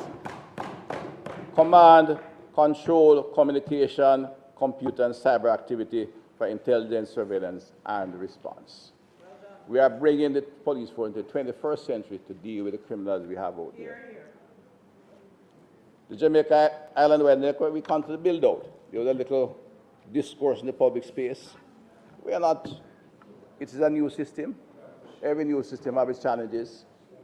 And the fact is that we did seek to have those engaged in maintaining the system. There was nobody prepared. We have gone through. It would take weeks to fix a block here, another person take another week there because it requires maintaining a stock of spare parts, faulty equipment. We have sat down and negotiated with one of them, the one who finally came forward in the procurement process and assured us, and we are aware of improvements in this, that he'll have the required equipment and he has the training and the number of personnel to carry out this activity. When we speak of investment in our force, Madam Speaker, let me give a short example before I close. For compensation for employees, from 2016 we have gone up by over 143%. Between 2022 and 2024, we doubled contribution to compensation for police officers. As I said, recurrent expense at the same time, issues that deal with water, light, maintenance, and just keeping the facility in a good order for the men, has also doubled, moving from $47 billion in 2021-22 to $86 billion in 2024. What we showed is a concern for the well-being of Jamaicans in every part of life, and we care about them, therefore providing them with a quality security force. So we demonstrate this, and in moving on, we're still investing in the police force and in the army and in MOCA and all the required intelligence operation, PICA included in all of that. So I could say today, we have a divisional headquarters in Westmoreland that will cost us $2.7 billion. The St. Catherine North police station, which when I visited out there, and the member from St. Catherine, the officers in the state, the senior superintendent, and the member from a part of St. Catherine, I remember him very well. He had to bend to go into his office because he had a little corner. But Ben don't like this because they put him in a little corner office that he couldn't stand up straight in. Right? So he had him in Salvamar falling through the floor, and in this office, a senior superintendent in command of nearly 600 people. He had no cars, and he had a little corner office, not much bigger than a bathroom. Specialized and today we are building for him, and you can say we have raised the bar in the quality of police buildings that are being built, police stations. We are building police stations. We're not taking the old building, paint it blue and white and call it police stations. They are built for purpose. But on the ground, Westmoreland, St. Catherine Divisional Headquarters, Special Operations West, which is already out of tender, Autopsy Suite, and the Seaside Center will cost $21 billion. Right? We'll not mention Granville in Montego Bay, Little London in Westmoreland, Amity Hall in St. James, Grange Hill in Westmoreland, Stony Hill up here, and Anchovy. These are stations averaging a cost of about $200 million. It's a remarkable thing that today we can actually speak of capital investment and literally treat the smaller station like a routine activity. That's the kind of psychological change we have made in the police force. In expanding the force, we actually took on 2 additional campuses, and so we have trained now 6,000 police officers since 2018. Madam Speaker, we have changed the policy and have increased the expenditure in crime prevention itself. We are not where we want to be yet. We have 7 zones of special operation. We are operating in some 35 school districts in conjunction with the other agencies that are relevant. We created the Citizens Business Council, which is the head of all relevant agencies in Jamaica that serves poor people. And as a result of that, humble Jamaicans who need support in order to overcome some of the social challenges. And across Jamaica, we are moving to expand that program. And these programs are well documented. And invite anyone to familiarize themselves through the print and electronic media with some of the groundbreaking area we are currently undertaking. We'll in fact make some publication, because it's not the sexy area nor the exciting area of crime fighting. So sometimes they are bypassed. But it's important as we offer the young people in challenged communities great opportunity. Yes. A number of the members have the zones of special operation and the special interministerial cooperation within the school ministries, which is working. Thursday, in fact, I go to Montego Bay to open the first wellness center with the Ministry of Health for young people who are challenged in their communities for emotional counseling and social support. The first such design coming out of the Citizens Business Council. With our partners, we have funded such a program, and we expect significant gains. Already, the police, however, as we move on, must look at the spike in January took place in 2 areas.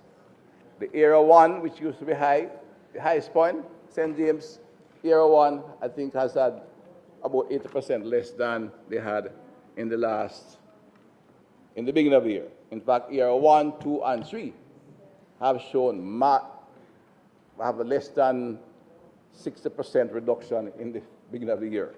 We had a spike in the Eastern Command, we want to call it, at the era 4 and 5, which we are concerned about. The numbers for year 1, 2, and 3 are there to show the impact of good policing, which will be maintained. And we're going there to open the wellness center where the research demonstrated that the highest level of emotional challenge among our young people was in those parishes in era 1. That concept will be expanded across the island in the difficult areas as we continue on the path to provide the kind of policy and program framework that will in fact make Jamaica a safe place for all. While we have made significant gains, Madam Speaker, I recognize that there is still critical work left to be done. The road ahead is still challenging and difficult, but the transformation in the security force is organic. The police force we have today, the army we have today, and the personnel in the various areas are not what we had yesterday. And it will be difficult for anyone to convert them to that again. I think their own institutional strengthening have made them resilient against the abuse that they suffered before. But they still need capital. They still need regular, steady expenditure. And we are ensuring that we put in place the policy that will ensure aspects of that will continue whatever happens in the country. The Minister of Finance has been very supportive, and I want to commend and thank the Ministers of Finance for what they have done. And we will, in fact, give them the results they require. The spike in the last week, I said, was concerning, but I have said before, and I repeat, we are aware of what happened. We are taking steps to correct that, and I expect the course of crime this year will be lower than last year. We made 19% in 2024. We will make another 20% this year and more. I have no doubt, Madam Speaker, because I said we have, in fact, invested, and the men and women of the force are holding it together. They are motivated. Yes. They are operating as professionals. Yes. And part of that is they have a whole new core of leadership, yes, which is achieve their status by sheer merit and hard work and talent. Yes. We have some of Jamaica's finest sons and daughters join the police force. I like, Madam Speaker, they tell me it's not just the telephone in court is not the only distraction. Because when the young lawyers go there, they look at the new, attractive, bright young police officers are distracted by them. On the other hand, the males are distracted by the females distracted by the others. Because there are some young, bright, capable people who are committed to a better life in Jamaica, working to provide our community with a safe environment in which everybody can grow and develop.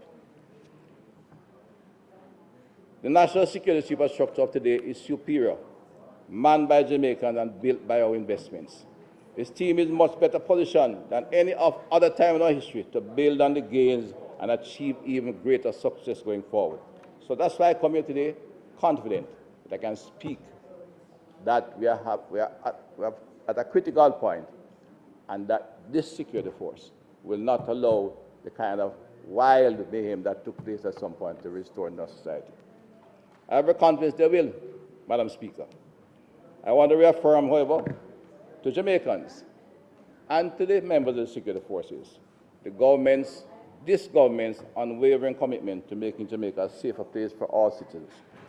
Our comprehensive approach to crime reduction, backed by substantial investment in infrastructure, technology, human resources, and social programs, is definitely yielding results and will be continued. The entire team will continue to work tirelessly to build on these gains. We are determined to achieve the safer, more secure Jamaica that we all desire. It was the commitment of the Andrew Holness government. It was a mission handed to this minister, and we will carry out the mission effectively. We have the men and women, all Jamaicans, young, bright people who have taken on the job of ensuring we create a safer environment for all our people. Madam Speaker, I want to thank you. Thank you.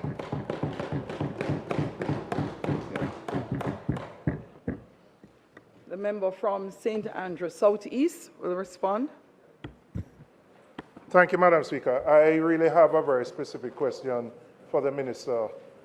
A couple of weeks ago, you had indicated publicly that there were challenges with Jamaica Eye. And I wanted to find out, when the cameras were acquired by the government, whether there was a maintenance contract in place with a provider. To the member from Western St. Mary, I can't compete with you. I want to know whether there was a maintenance contract in place when the cameras were acquired and what the status of that maintenance contract was. Because at the time, a couple of weeks ago, you had indicated that a significant number of the cameras were down. And you have now indicated that the issue has been resolved. Is it that it was a procurement issue to find a new maintenance contractor? And if that is so, are the cameras which were down a couple of weeks ago, are they now functional? And what percentage of the cameras are functional and working? And I ask that within the context, Madam Speaker, that I would say the greatest asset to the police force is having those eyes when they are not visible. And the cameras are a huge, not just deterrent, but they assist in apprehension in a way that no other, and prosecution in a way that no other tool can. So I was very disturbed when the minister spoke about it a couple of weeks ago. He has given an update that some of the issues have been resolved, but I would ask him to elucidate on that particular matter. Minister, you would need to keep your mic on because the next question is ahead of your turning on your mic. So would you all turn off your mic? It would be the member from St. Andrew South West and the member from St. Andrew South in order.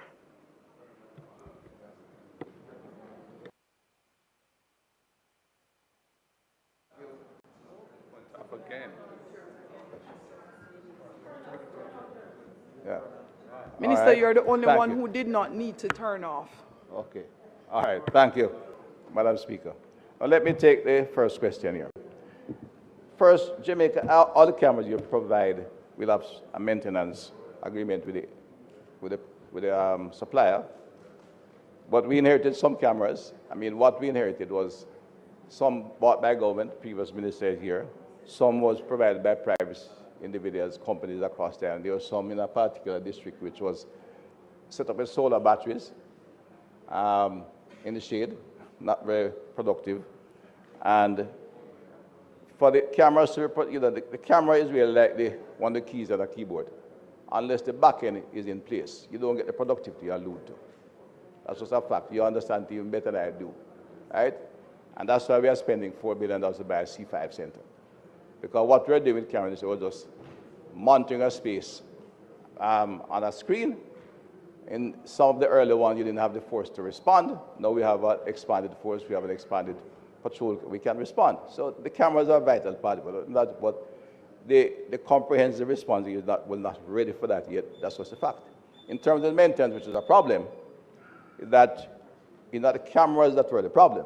It's the cabling that's the problem. The cabling that connects the cameras across the island, right? It connects to the station where we're monitoring, and then connect back to our CAD center. And there was just nobody with the equipment even when we gave the contracts out, which we procured quickly, but they didn't have the capacity to respond in the kind of time we wanted. So when we wanted the 24 to 48 hour response, they were giving us a 2-week response. And that's why I said a number of them were down. We then paused to put out a more comprehensive request for proposal, and we had a particular provider in Jamaica who have expanded to international levels, willing to acquire the spare parts required for that and the manpower to provide the kind of response we're asking for, right? The company is called Connex. I don't know the people involved, but the technical teams did a negotiation, and they have recovered most of the camera. I will get you the percentage that are down out of the session, and I know we have an interest, which is important to both everybody. But they have started the process of repairing whatever cables were damaged, and that's proceeding smoothly. And besides, I said they have undertaken to have the required equipment where they are short in due course, so that we can look forward to further maintenance. So this year we're going to expand. In addition to that, installing cameras is not just a camera. The surveys have been done, and the spots that they should be been identified, a number that will require to do the island-wide coverage of the public spaces.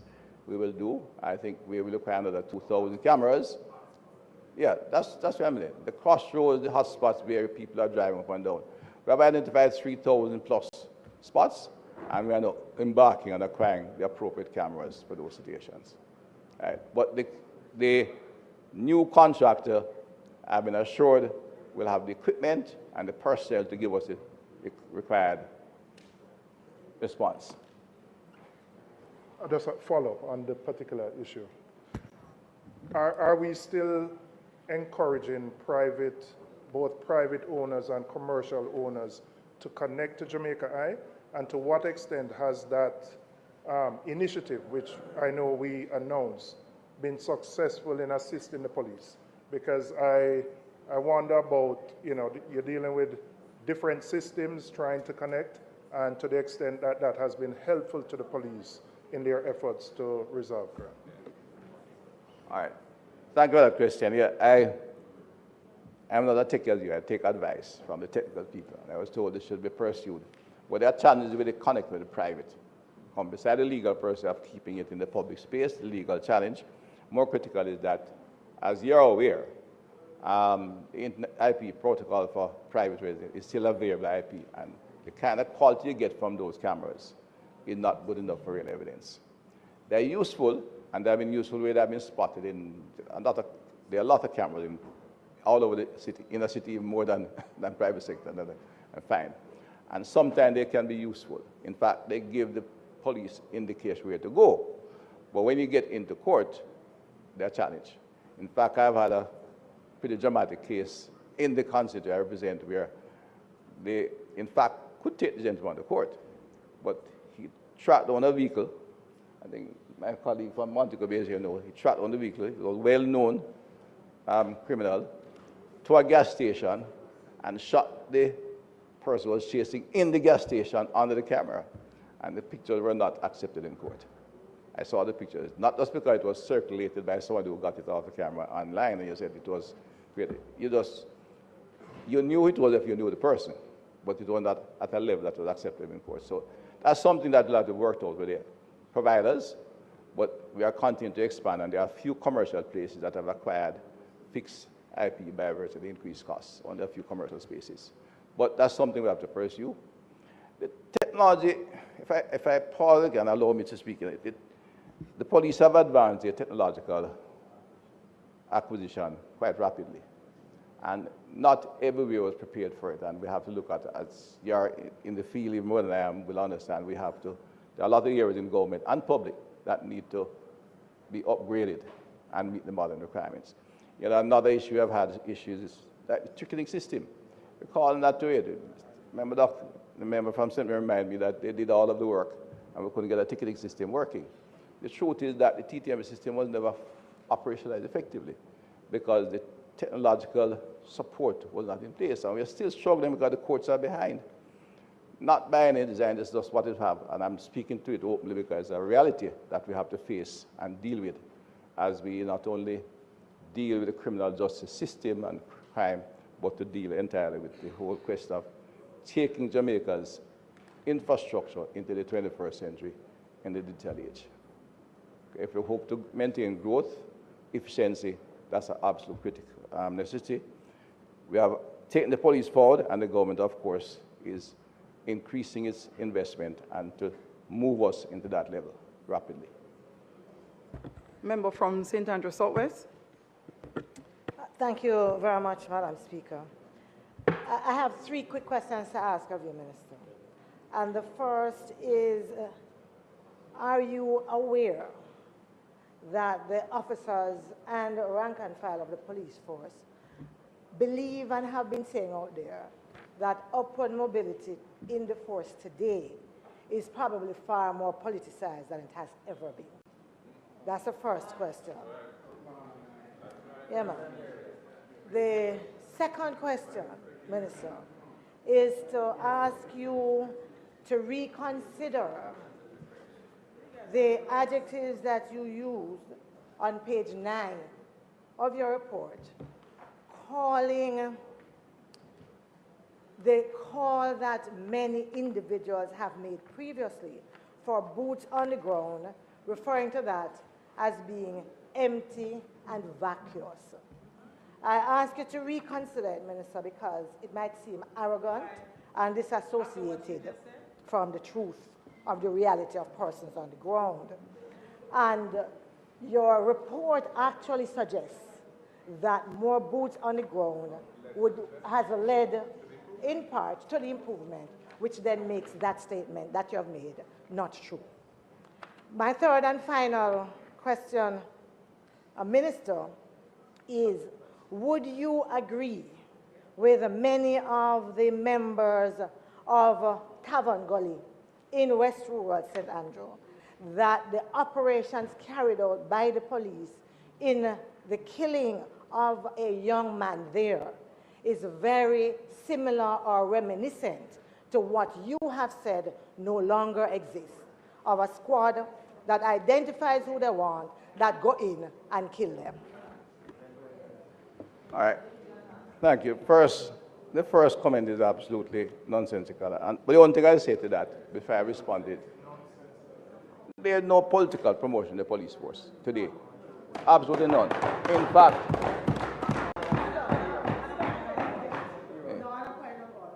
I find that what the statement you made about a question being nonsensical, I find no, the comments I was referring to, not your question. You are asked any question is appropriate, and I've said that over and over.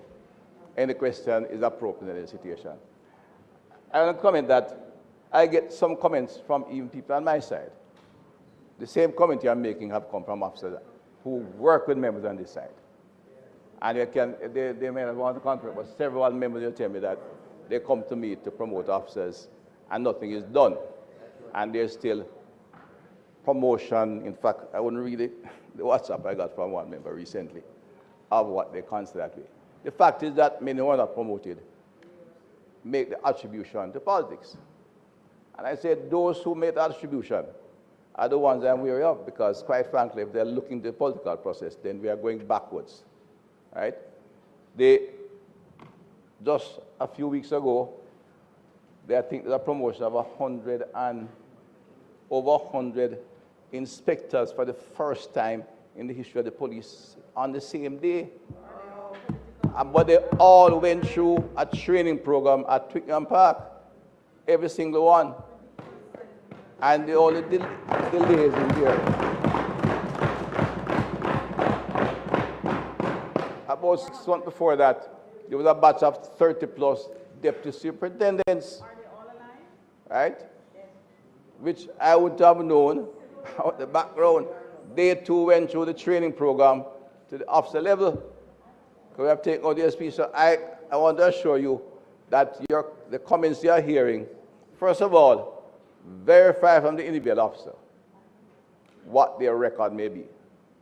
Because if there's an adverse, maybe not the term to use, if they have any disciplinary issues on their background, it will take them time, the leadership, to deal with that, because nobody is going to keep them permanently in the post. But if there's an issue, it will be interrogated by the High Command, and then the person brought into questioning, and it moves forward. It doesn't happen in the same as just another officer who is clean, served a long time, and I don't mean clean in terms of critical element, but disciplinary issues will move on. And I said the comment you just gave me, if I had you on the telephone, I could give you a much more severe comment about political promotion. It comes on both sides. And unfortunately, there's still a number of officers who feel that there's political influence, and they have allegiance to both sides. That's the reality. And that tells me more that what the commissioner is doing in promotion is right.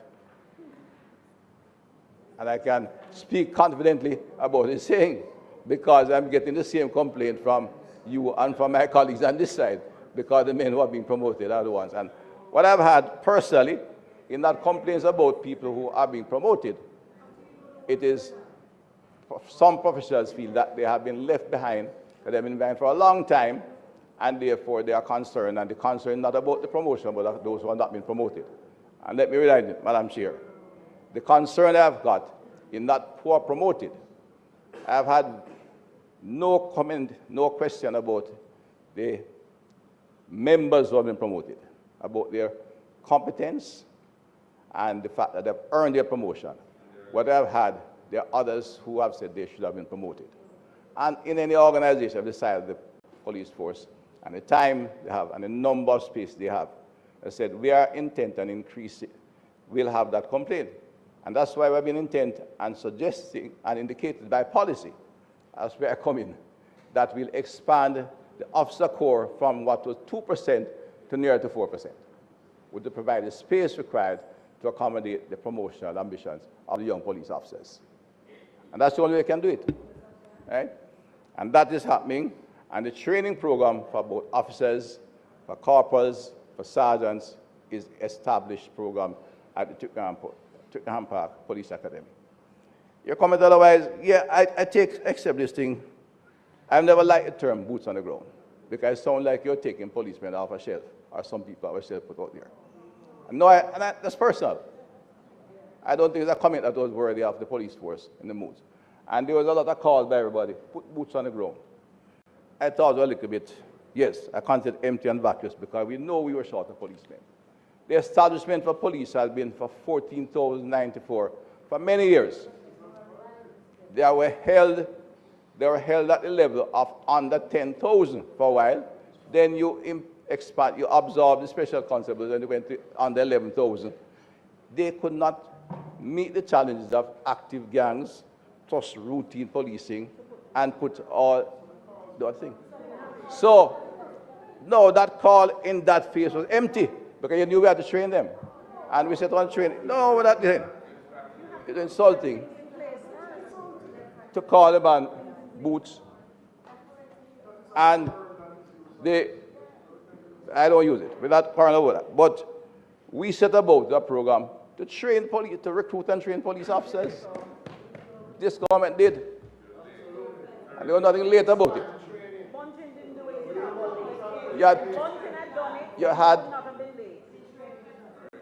You had 22 years to do it and didn't do it. I had 4 years. In fact, remember that Tranquility Bay was locked down under the administration of the PNP. Right? We opened it in COVID. We didn't expand it rapidly because instead of training additional officers, we had to use the holding spot to deal with the epidemic. We also acquired, for some time, a third facility, Camp Burley. So this government, in the interest of Jamaicans to ensure we could provide adequate resource, police force, did the recruitment and training. Right? So we had Twickenham Park, which we have improved. We reacquired Tranquility Bay and temporarily to Camp Burley in St. Catherine so we could train the officers. And we're not only train basic policemen. We are training officers. We train the constables to corporals, sergeants, corporals to sergeants, sergeants to inspectors, and of course inspectors to DSP status. So we are creating a professional force with trained men and women who can take on the hard criminal in this country, and that's what we're doing. And so the operation referred to and the teams I referred to could not be put in place with under 11,000 men. Special operation team, we have trained 1,500 people in that, 1,500 professionals since. We have a area fugitive apprehension team for the first time in each area to track and manage the high-level criminals that we identify. And out of that process, we have already put some of the first core, some 2/3 in the courts.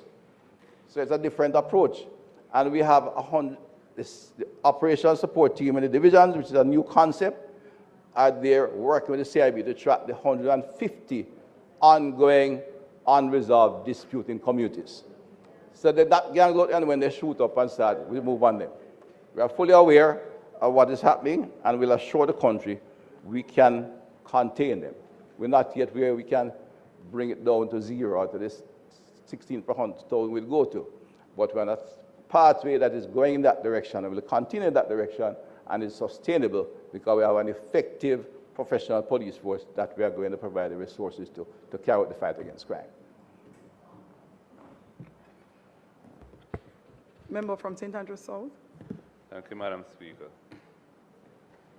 I think the graph that is on page 5 illustrates the fact that the strategy that was being employed by the government for much of its 9 years was a flawed strategy and resulted in quite atrocious statistics around murders in this country.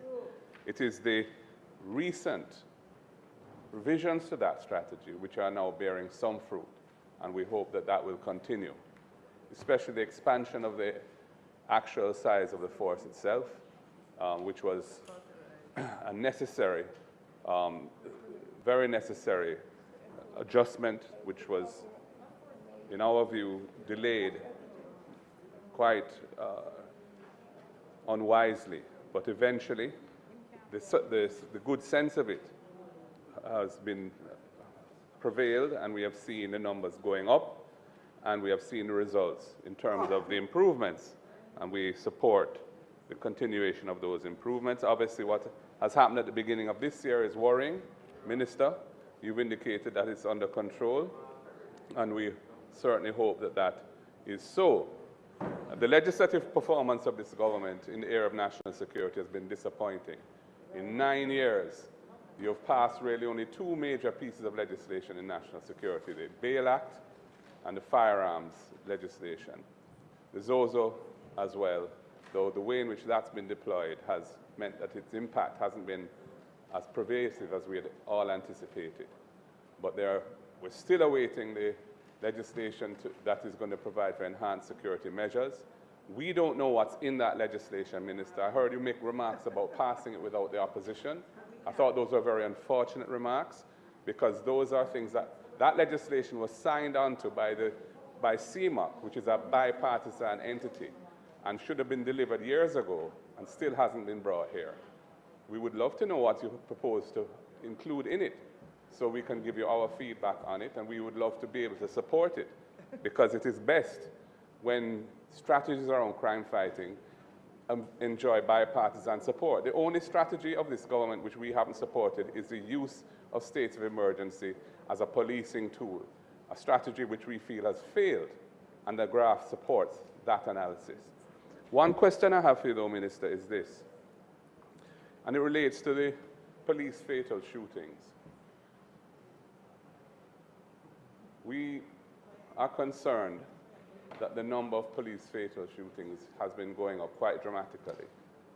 And we hear anecdotally of situations in which persons are killed in circumstances which suggest that unlawful force was used. For many years now, there has been a call for, when policemen are going on special operations, that they wear body cameras. This protects them from any false allegations that they acted outside of the law, and it encourages adherence to the policies of the force in relation to the use of force. Why is it that this is not being deployed? You know, we hear weak excuses, which is suggestive of a real reluctance to embrace the use of body cameras. I know that there are willing persons in the private sector who would support it with resources if allowed to do so, because they've told me that themselves. One leading owner of a security company was telling me he would provide 200 body cameras because they are concerned about the way in which the trend is going. Indicom seems to, I think, have lost its way somewhat. And we want effective policing. We want forceful policing when the need arises for it, as it often does, but it must always be within the rubric of the rule of law.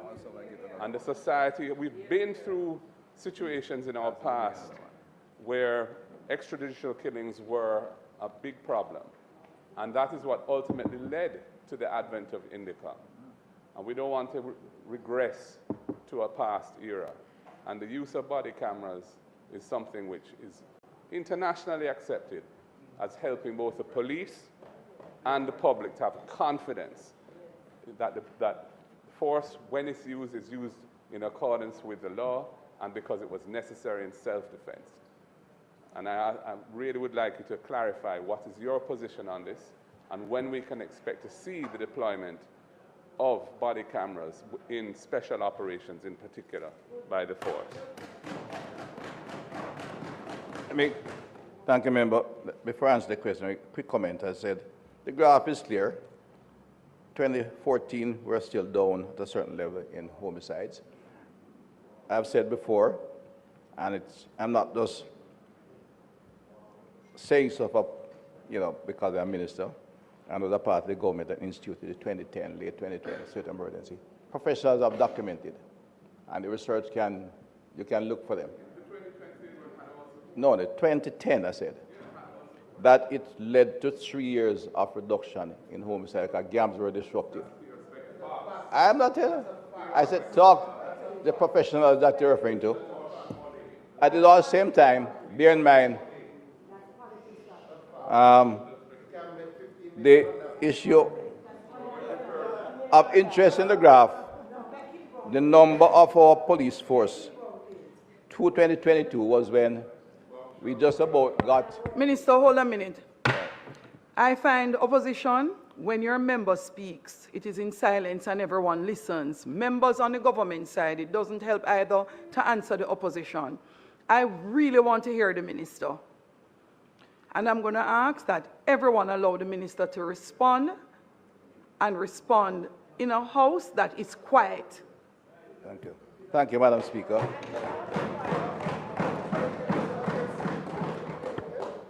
The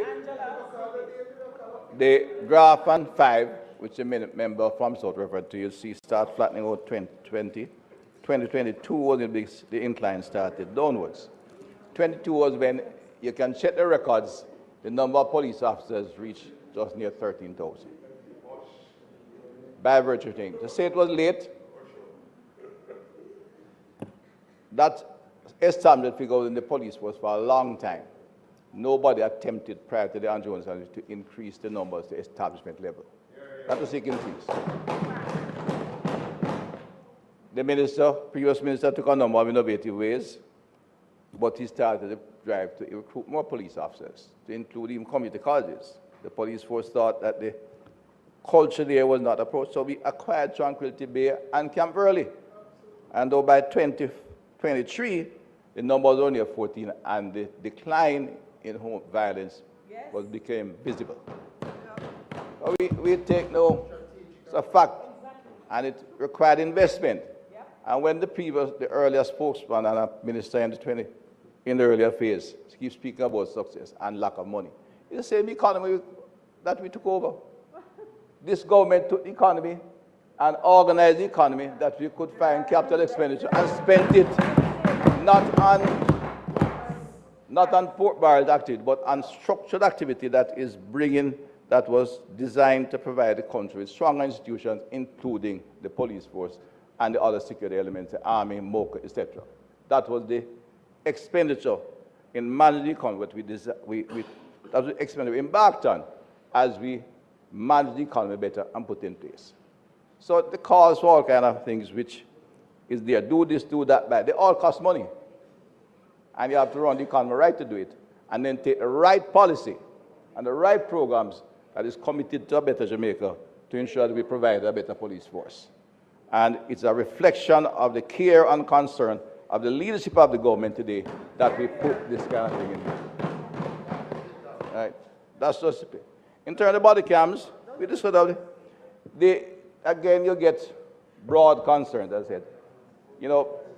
If I refer again, when we're doing the ticketing system, it's an instructive to me personally.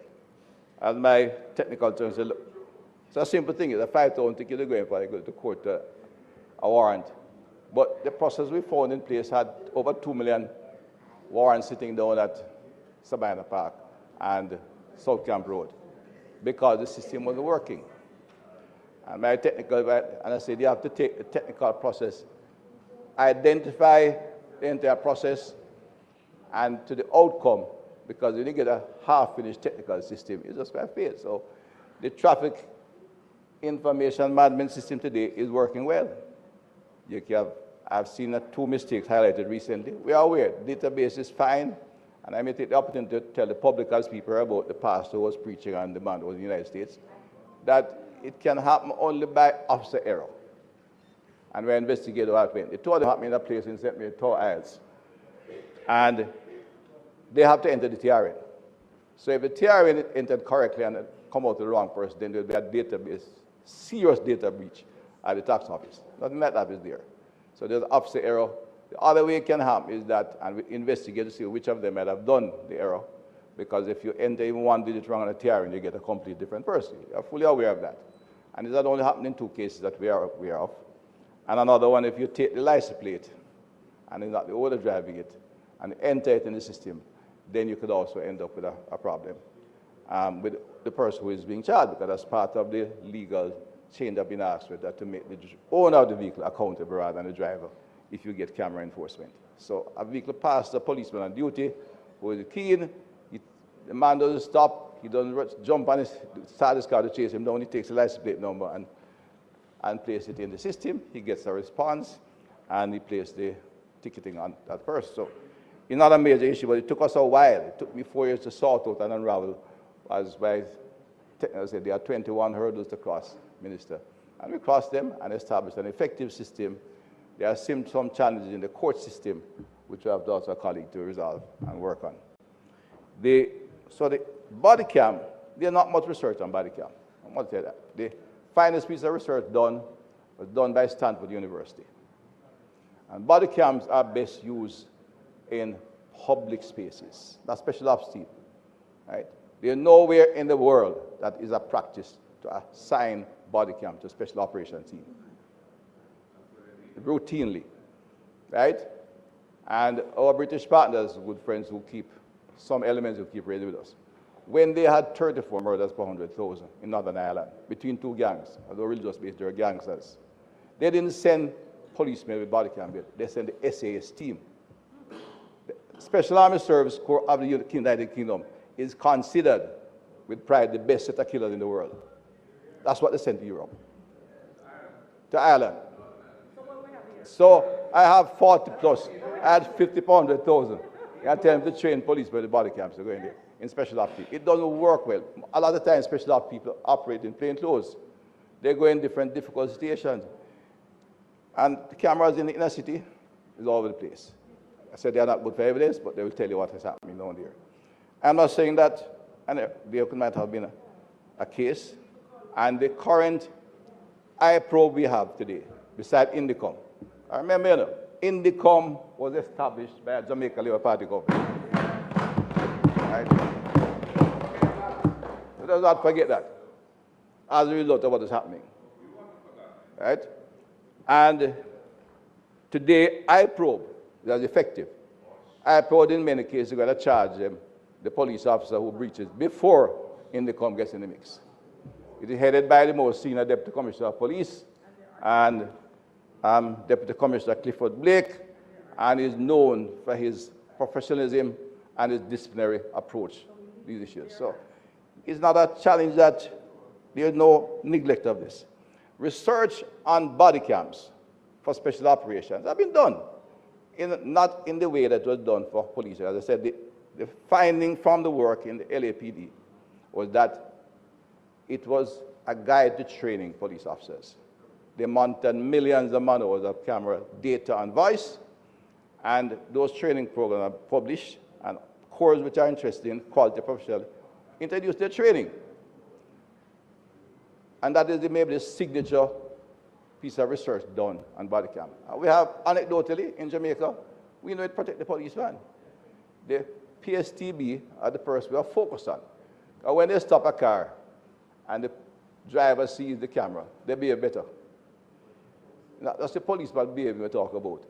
We give it to protect the police, because camera, we have had several police officers charged with all kind of things by taxi operators and other car vendors who abuse them, get them angry, do all kind of things to get them angry, and then report them for abusing them, the police. The body cam protects our police officers, and we have ordered another 1,000, and they'll be used on the officers involved in public safety largely. The number of charges laid against police officers in special ops team is minimal. I'm not saying that there are not been breaches. I say it's minimal compared. And I have to justify. We need highway patrol vehicles, we need police report, and whatever we do it for the entire process. We are not, I don't see it justified yet to buy the specialized body cams for special ops team, which is not a routine activity. It is not routine in any police force in the world. SWAT team, special operations team, don't carry them because they're difficult, they're expensive, and have to be specially manufactured. They have to be on the side of the helmet. They have to have special the communication, because special ops team must be in continuous communication, so the battery must be served longer. They have to be structured that they are not easily visible, so the lens has to be specially treated to keep it there. It has to be more rugged because they're going to combat, and a number of other things make them almost as expensive as a motor vehicle. It is not a thing that we say we'll never do, but it cannot be a priority at this point and given all we're doing. We're still building police stations. We are recruiting police officers. We have to acquire uniforms. Uniforms, basic for the policemen.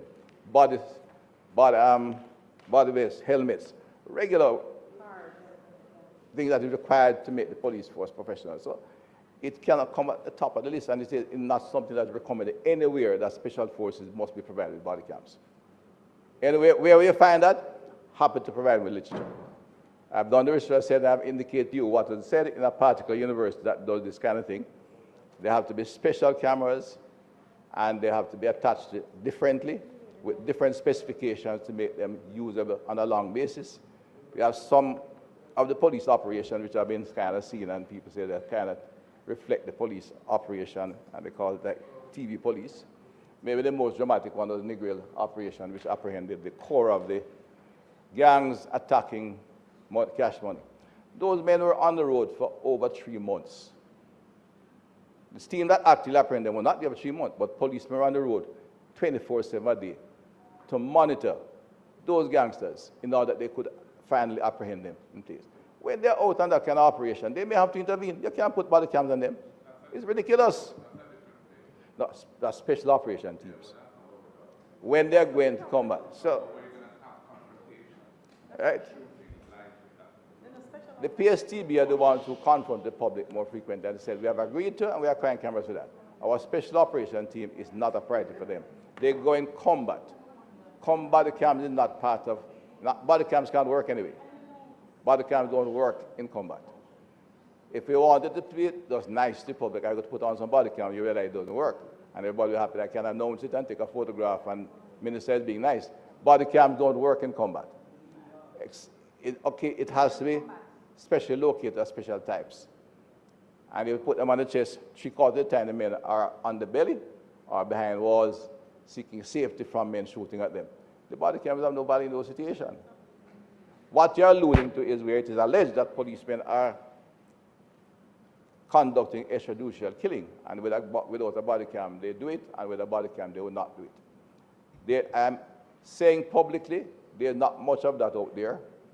Even one is wrong, but the training of the police, it doesn't justify rushing to equip every policeman with a body cam. The body cam is very useful for the policemen dealing with public order. The PSTB team who meet drivers on the road, who go to crowd control, that kind of activity where it is necessary for them to conduct themselves a certain way and for the public to respond to them. And it's proved very useful in those situations. Thank you, Master.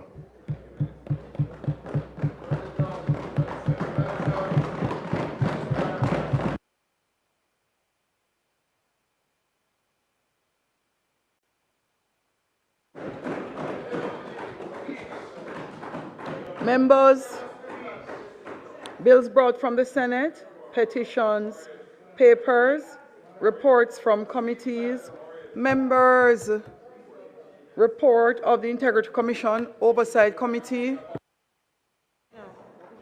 Madam Speaker, my mic has been.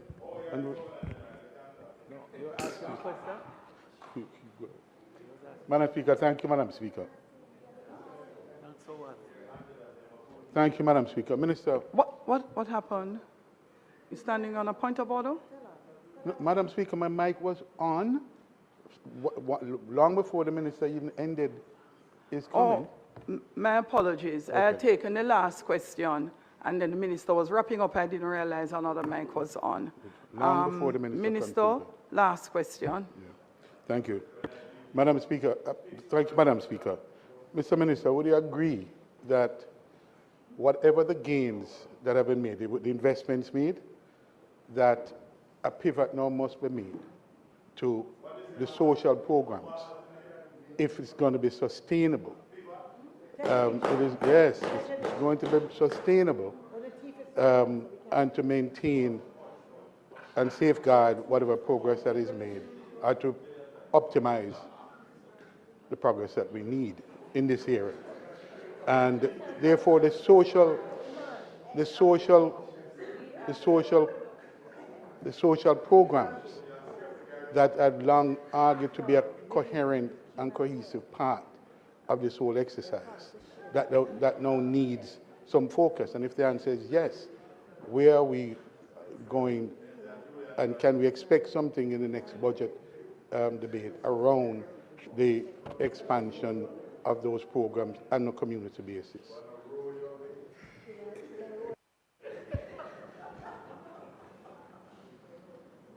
Thank you, member from Western St. Andrew. This has been a consistent topic of yours. I'm saying that and it's non-contentious. The question is the focus, which means additional budget support. This may not be the best year to say I'll give vast more. You see expansion this year because we have some international funding plus our own funding, which were increased in the last budget. But to expand the level that you would like, I couldn't give you a guarantee this year as we seek to maintain. As I said, each time I speak, we have invested heavily in the side of security, and we managed to retain our expenditure in a responsible way within the fiscal requirements required, which everybody agrees and the country accepts. And I said to sometimes there's a dispute about good governance. And recently I said to one of my constituents, a very humble man, I said, you're a shopkeeper, small timer, but you know, if you don't have any money in the bank, you cannot go to borrow money to buy a vehicle. You cannot use money to do a number of things and develop your business. It's not about if you have any money, you spend off all of it one time and it runs out and you're back to square one because you did. If you're investing, you actually need assets and you need cash assets as well. A small business will understand that. You go to the bank says, all right, you have money here, I'll lend you that. That's what good governance means, that we manage the space so we have an NI, etc. This year will be a little bit tighter. The minister has just taken over. She's fully aware because she was Minister of Education before. She's aware of the interministerial program. She's aware of the additional activities in the school system where we use in the school district as the kind of body to operate from into the difficult areas. So there'll be more work. I think what a reasonable question from you is whether or not the Edith Dalton School, I think, is on the 35 school list of schools. I cannot say to you, but I'll get the information to you, as I do at this point, because we have a 35 schools that we are focused on. But I've asked a member of the Ministry of Education Commission to provide me with what they call the Tier 3 and 4 schools, which are schools that are having particular challenges. It doesn't mean there are no social problems in the other schools, you know, but these are particularly difficult. And the effort this year is to begin to review what we're doing, how we can reach into these. It's 59 schools, I think they are, or with 30 plus or Tier 4, because that's where the recruitment comes from. And we are committed. I'm also going to ask for further research to look at the population in our incarcerated. We did this once and found that 80% came from 11 schools. So It's an area where I wouldn't debate. We're not in any fight on this issue because it is critical for sustainability. And, you know, once we get the numbers down into the appropriate number. As I said, the 3 pillars, 2 of them were clearly a strong, effective police force. We are committed to that. And we're not going to leave the job halfway done. You have a difficult seat. You know, we need to maintain the resources to the police forces and to complete it. I said the call for camera, not denying them the call for Jamaica Eye, the call for more technology, but technology all needs support. Our big expenditure this year, as I said before, is a C5 center for some $1 billion. And the police station had to be fixed. Those who have new ones will know what they look like. So we're doing all of that, and we manage the money efficiently and carefully. And we are committed to moving into these these communities. And we are looking at that. As you would have heard the Prime Minister use the term you use. I'm sure you have heard him use, and you're happy to hear him use this. You are repeating it here. That this year we'll pivot to focus heavily on the social transformation in vulnerable communities. I agree we only have 7 of the under zones, but we have looked at it. There are areas we are working on. There was an inner city basic services program, which still exists on the budget, which moves into communities without the heavy security presence. And not all of them require that. So we are looking how we can expand even before, because it takes heavy manpower to do zones. And that's why sometimes we don't move and expand here, because we want to ensure where we are, reach the resilience of the ones we are in retained, and we move on out. But there are several communities in which we can do serious work before we get the heavy police presence. Plus, with the additional police officers, many geographic police stations are now handling the area effectively because of the additional teams, not only additional men, the mobility and the operational support team allows them to, in fact, maintain control in their area so we can look at introducing social transformation in without the extra force that we need from the Special Operation Team and the JDF. So that is being examined, and we are going through a budget exercise now, Minister. I'd love to expand it. I'll be doing some publication on the work that is being done by that department, excellent work being done, and we have been able to devote more funding by moving away from projects into integrating them in the ministry and agencies that provide the services. So we work with health, social security, education, and other agencies that directly deal with the vulnerable communities. So, Minister, thank you for the question. Before Titchfield takes their leave from the Parliament, they came in a little after they were announced, and I see that they sat down and listened attentively. Titchfield High School.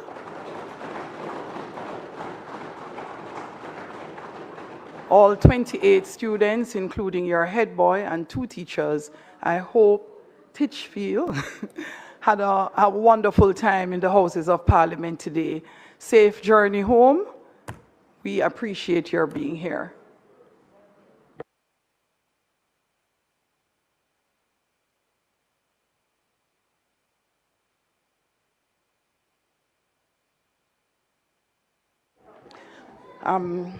Member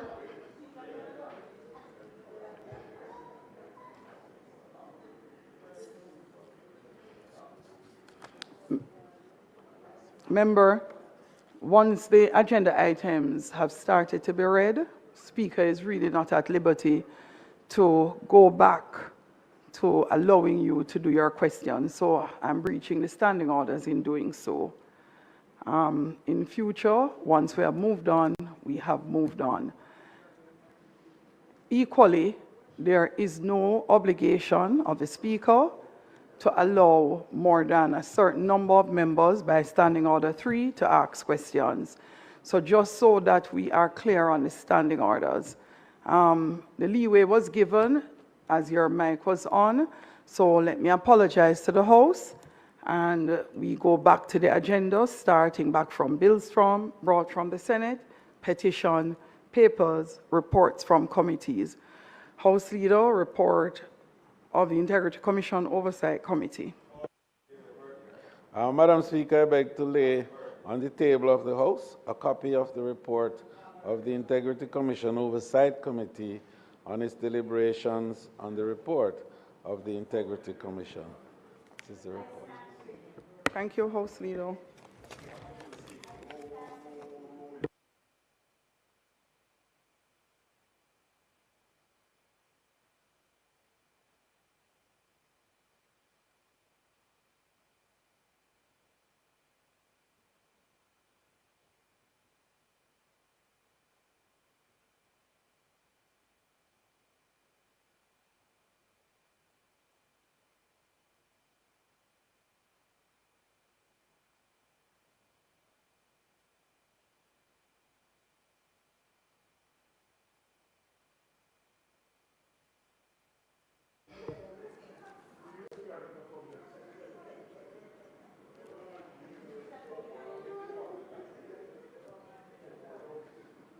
One member loves to remind me that she's not in school.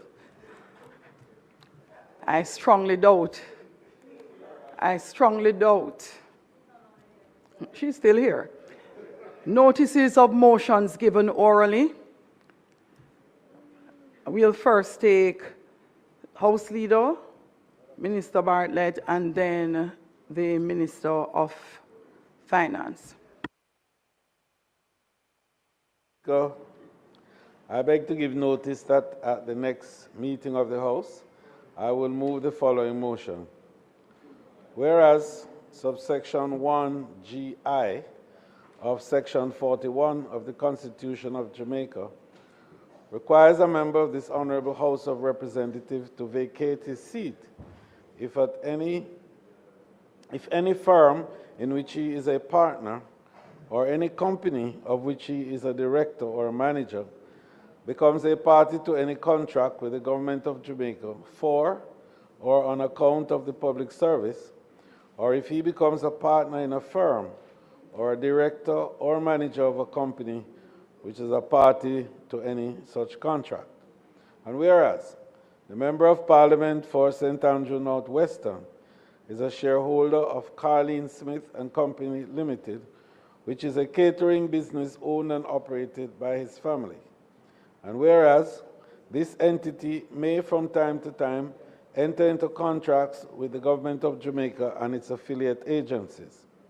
And whereas the member has disclosed his interest in this entity. Be it resolved that this motion be referred to the Ethics Committee of the House of Representatives for consideration and report. Madam Speaker, I further beg to give notice that at a later stage today, I will move for the suspension of the standing orders to enable me to take these motions. Madam Speaker, I beg to give notice that at the next meeting of the House, I will move the following motion. Be it resolved that the report on the deliberations of the Integrity Commission Oversight Committee on its deliberations on the reports of the Integrity Commission, which was laid on the table of the House on the 14th day of January 2025, be approved. Madam Speaker, I beg to give notice further that at a later stage today, I will move for the suspension of the standing orders to enable me to take this motion. May it please you, Madam Speaker. Thanks, House Leader.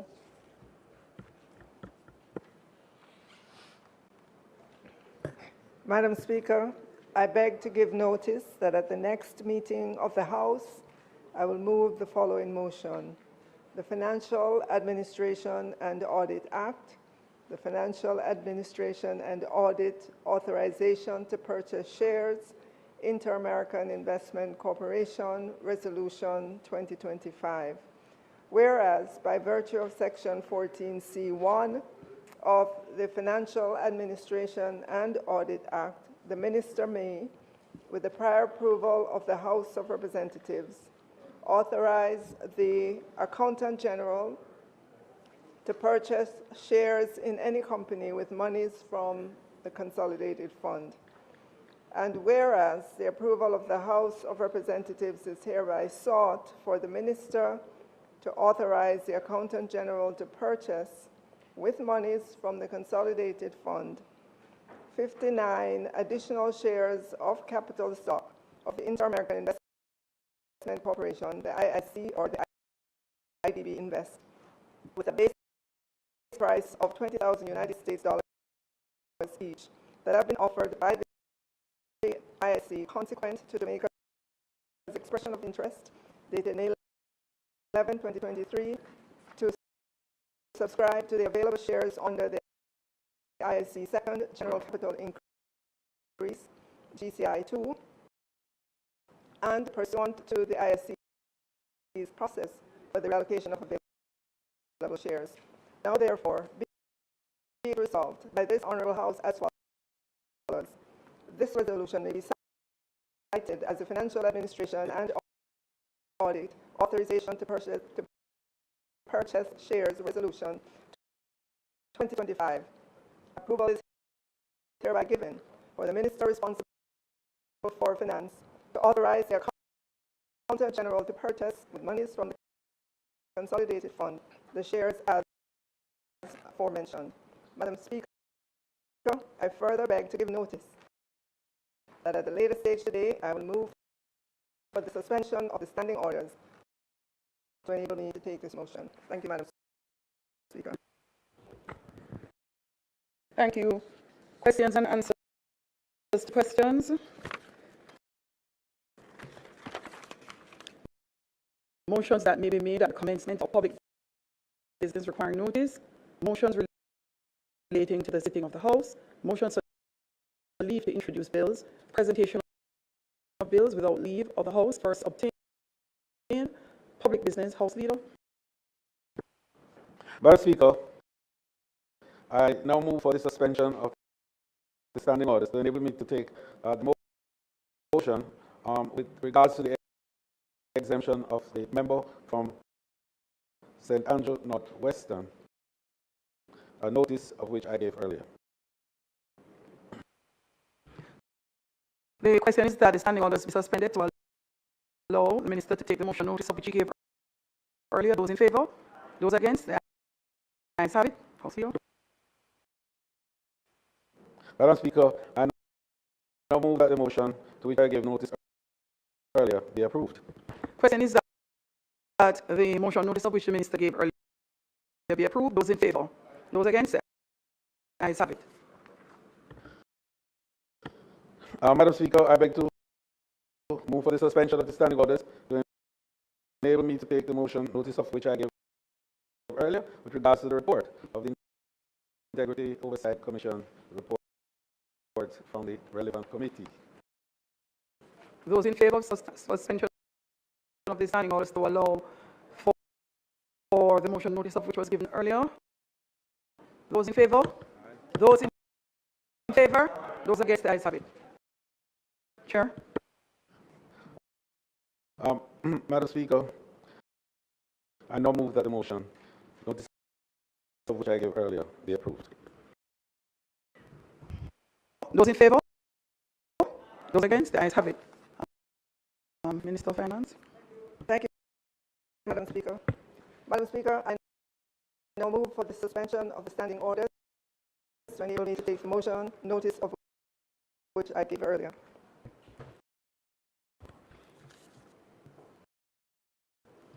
Those in favour? Those against? The ayes have it. Minister. Thank you again, Madam Speaker. Madam Speaker, the Inter-American Investment Corporation, IIC,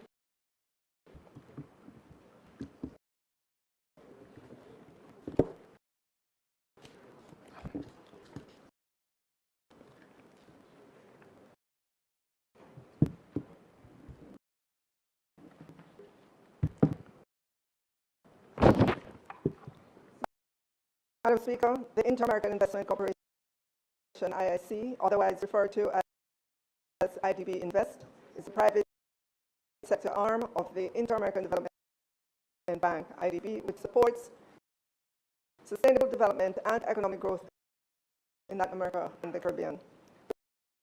With 48 member countries, its mission is to support private sector projects that address key challenges like job creation, innovation, and environmental sustainability by providing financing and technical advisory services.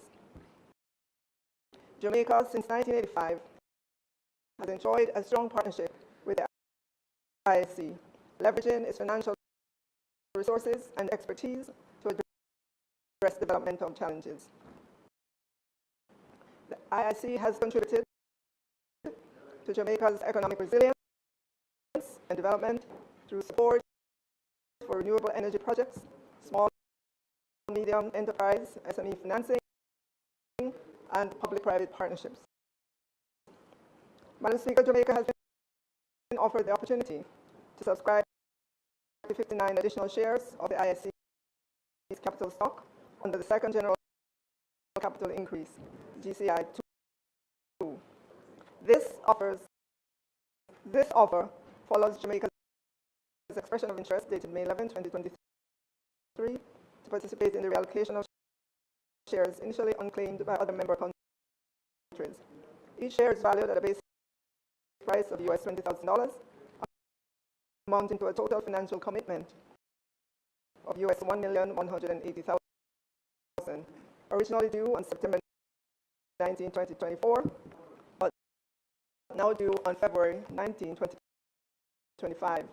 Failure to pay the full amount by the new deadline will increase the base price of the additional shares to $21,000 each, increasing Jamaica's total subscription payment to US $1,239,000.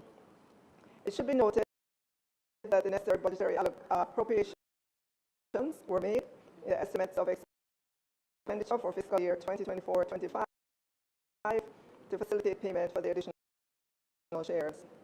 Subscribing to the additional shares aligns with Jamaica's goal to deepen engagement with the IIC, enhancing its voting power and influence to advocate for key priorities like climate resilience, infrastructure, and private sector growth.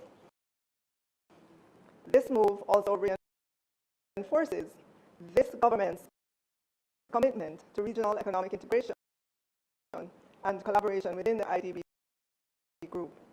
Additionally, Jamaica's subscription to the available shares under the GCI 2 will support IDB's Renewed Vision Initiative 2016 to 2025, focused on enhancing private sector development impact, and resource efficiency within the IDB group.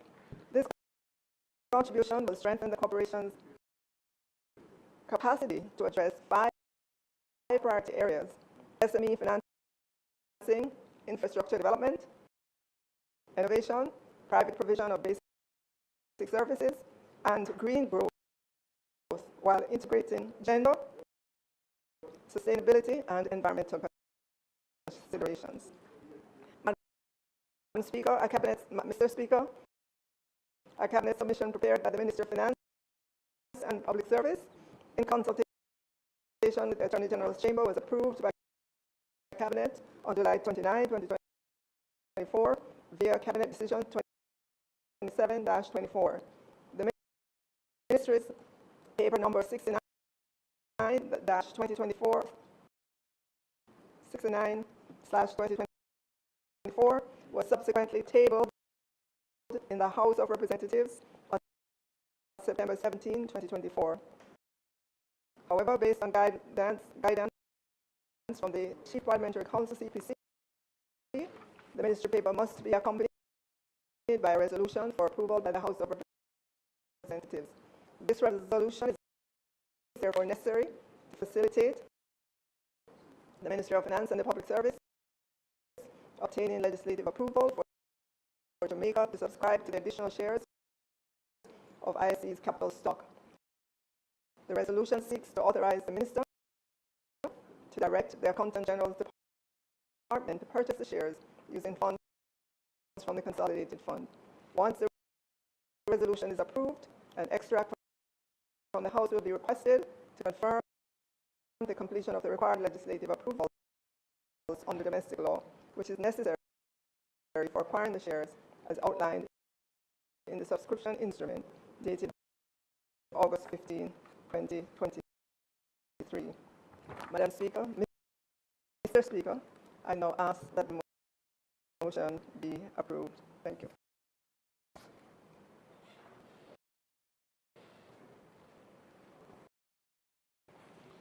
Mr. Speaker, I don't know enough to indicate that I have an issue with what the Minister says, but I want some more information to understand better the rationale for the expending $1.1 million US. So first question, Minister, could you indicate how many shares we had prior to this proposed purchase and what those existing shares gave the government in terms of from what I've garnered from what you have said, it is to give us greater influence or clout in terms of the work of the IDB Invest. And I'm questioning that because I know it's primarily supporting private sector-led projects, which have a public interest, like renewable energy, etc. But to what extent will Jamaica be able to advance its agenda more by having expended this money? Because it sounds like that's the main reason. We won't get a return on the investment because it's not the nature of the organization, but does give us, I don't know, an additional board seat if that's the case, and greater influence on the decisions of IDB Invest, and to what extent you would see, because I'm aware of the work, and the work spans across the countries of who subscribe to the IDB, and really, they really focus on projects which are bankable and which can make a return on your investment. So I just want to know and really understand what Jamaica stands to benefit in a tangible way by taking up the additional subscription.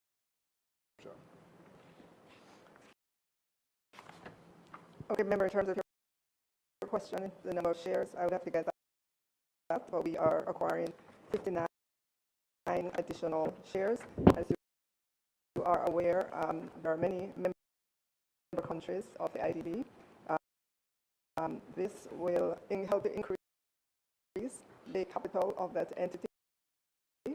We have had a long, ongoing relationship with the IDB. They have done many projects in Jamaica. We have a seat at the table. This shows our commitment to continuing that relationship and to continue advocacy for Jamaicans in terms of the projects that we'd like to get done.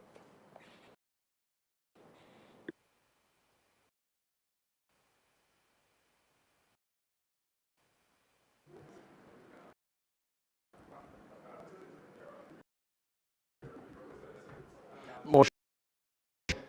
The motion is on the floor. Those in, sorry.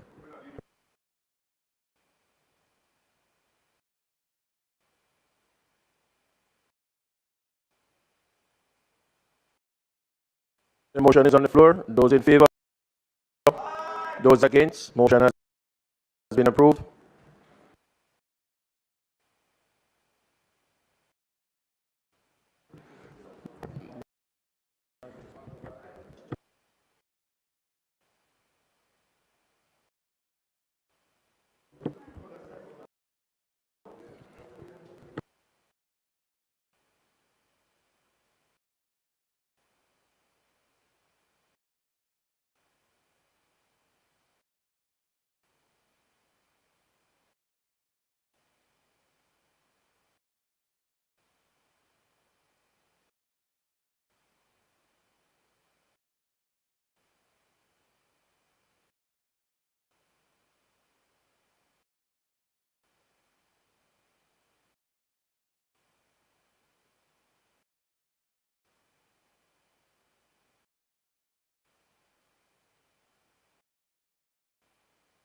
At this time, we'll have Minister in the Ministry of Job Creation. We put forward for Water Minister Matthew Samuel.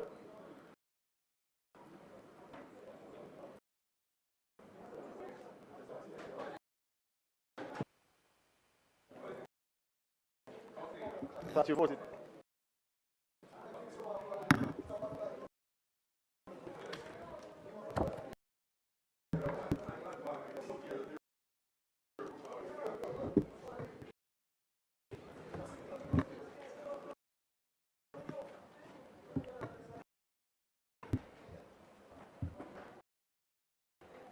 Mr. Speaker.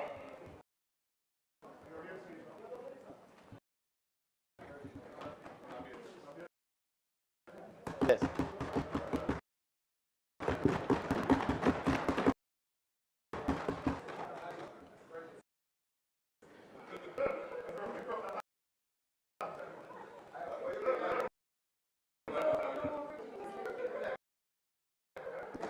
Mr. Speaker, may I proceed, sir? You have the floor. Mr. Speaker, the Parliament is being asked to consider and approve the amendment to both the Natural Resources Conservation. The Parliament is being asked to consider and approve the amendment to both the Natural Resources Conservation Authority Act and the Wildlife Protection Act to allow for an increase in fines and related custodial sentences. Mr. Speaker, the NRCA Act, the country's principal environment legislation, and the WPA, which provides for the protection of certain wild animals, birds, fish, and for other matters relating thereto and connected therewith, are administered by the National Environment and Planning Agency, which we commonly know as NEPA. Since its promulgation in 1991, the NRCA Act has never been amended. The WLPA has been amended several times. However, in terms of penalties, the fines were last updated in 1998. This update relates to sections 11, protection of waters containing fish from trade effluent, section 18, persons found offending, and 20, penalty for offences generally of the Act.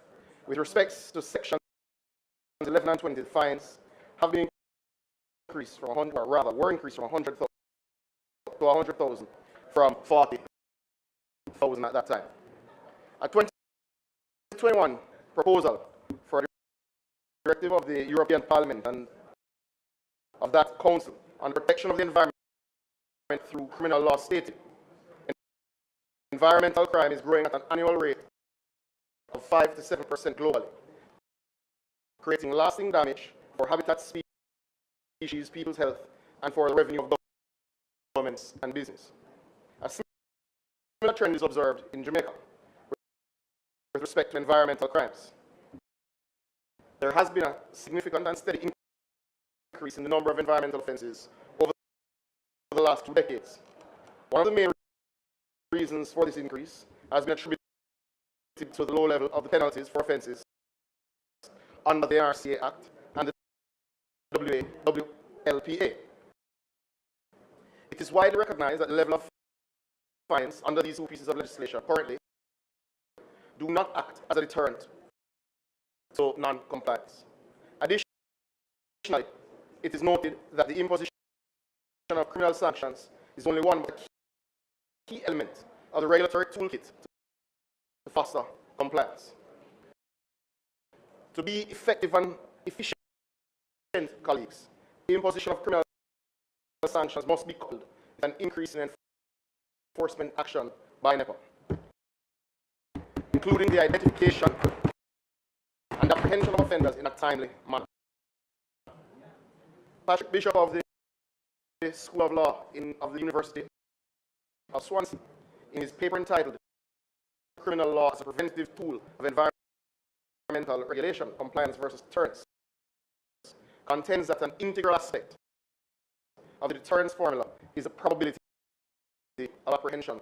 Thus, no matter how severe the sanction, if the probability of apprehension is 0, the cost of non-compliance will also be 0, so that an actor would be provided with an economic justification for regulatory breach, even where the expected gains from such violations are insignificant. Mr. Speaker, the fines imposed under the NRCA Act and the WLPA do not currently take into account proportionality in prescribing the level of fines as against offences. In this regard, the individual and the body corporate may be charged the same fine for offences under both pieces of legislation. Therefore, in amending penalties under both the NRCA Act and the WLPA, a body corporate who commits an offence under the legislation will be liable to a fine not exceeding 10 million Jamaican dollars. It is known that in many instances, corporations are more likely to be susceptible to deterrence-based strategies than is the case with individual offenders. Mr. Speaker, colleagues should recall that Dr. the Most Honorable Andrew Holness, Prime Minister and Minister of Economic Growth and Job Creation, in his budget presentation for the 2024-25 fiscal year indicated that penalties under both the NRCA Act and the WLPA would be increased. It was noted that monetary penalties did not serve as a deterrent to the commission of the prescribed offences, nor did they adequately reflect the gravity of these offences. Hence, the proposed amendments to the NRCA Act and the WLPA are pursuant to the Prime Minister's directives. Indeed, the review and subsequent update of these penalties is necessary and appropriate, and if we were to be frank, colleagues, overdue. Mr. Speaker, in response to the inadequacy of the existing penalties under the NRCA Act and the WLPA, NEPA has instituted a number of cooperative intervention measures to further bolster its monitoring and enforcement regime in fostering a culture of compliance with environmental laws. These measures have included the development of special monitorings based on specific criteria, which includes those facilities or developments which require more stringent monitoring. The establishment of a number of interagency partnerships, such as the Interagency Regulatory Monitoring and Review Committee for the bauxite and alumina industry. The expansion of the agency's monitoring activities through the conduct of its environmental wardens who work on the ground. Mr. Speaker, colleagues, regulators must take into account ecosystem functions. This is the basis of why we enforce environmental laws. The ecosystem services that we refer to include provisioning, regulating, cultural, and supporting services. Globally, the cost of pursuing a business as usual scenario is between $2 to $4.5 trillion annually. This is dependent on which UN agency you follow up for the estimate. Mr. Speaker, a 2020 ecosystem service and natural resource evaluation undertaken by EcoNexus Consulting Services on behalf of NEPA revealed, for instance, that the reefs in Negril provide, being the coral reefs, provide upwards of US $45 million of service and economic value to that community. It should be noted that the EcoNexus study also revealed economic loss associated with the declining health of those reefs of $10.9 million annually. Another key tool which must be utilized in determining the level of fines and custodial sentences associated with various environmental offenses is that of a natural resources valuation or natural capital accounting. The NRV is used to assess the market value of nature. The 2021 publication of the Economics of Biodiversity says, in order to judge whether the path of economic development we choose to follow is sustainable, nations need to adopt a system of economic accounts that records an inclusive measure of their wealth. The qualifier inclusive says that wealth includes nature as an asset, and I don't think anyone in this House would disagree. Mr. Speaker, I'll share 2 points of note. The value of Jamaica's coral reefs, as we just discussed, economic measures is $460 million annually using the system. The value of our rivers is some $6.9 billion annually when you use the NRV. But Mr. Speaker, prevailing low fines and related custodial sentences have not protected Jamaica's environment. These amendments will allow the courts to impose penalties that are commensurate with the severity of the environmental crimes. The increased penalties coupled with other regulatory action is expected to act as a meaningful deterrent to potential offenders. The level of the monetary penalties and related custodial sentences, as proposed in the draft bills, are subject to the jurisdiction of the parish courts. And Mr. Speaker, Madam Speaker, it is important, however, that this House understands that penalties that will be applied to offending corporate bodies will be dealt with now by the Supreme Court. Madam Speaker, I will not go through every single fine and every single penalty.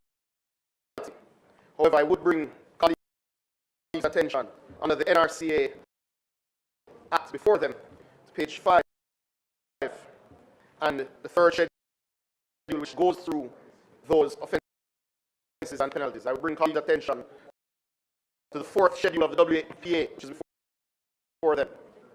That is at page 4 also of that particular piece of legislation.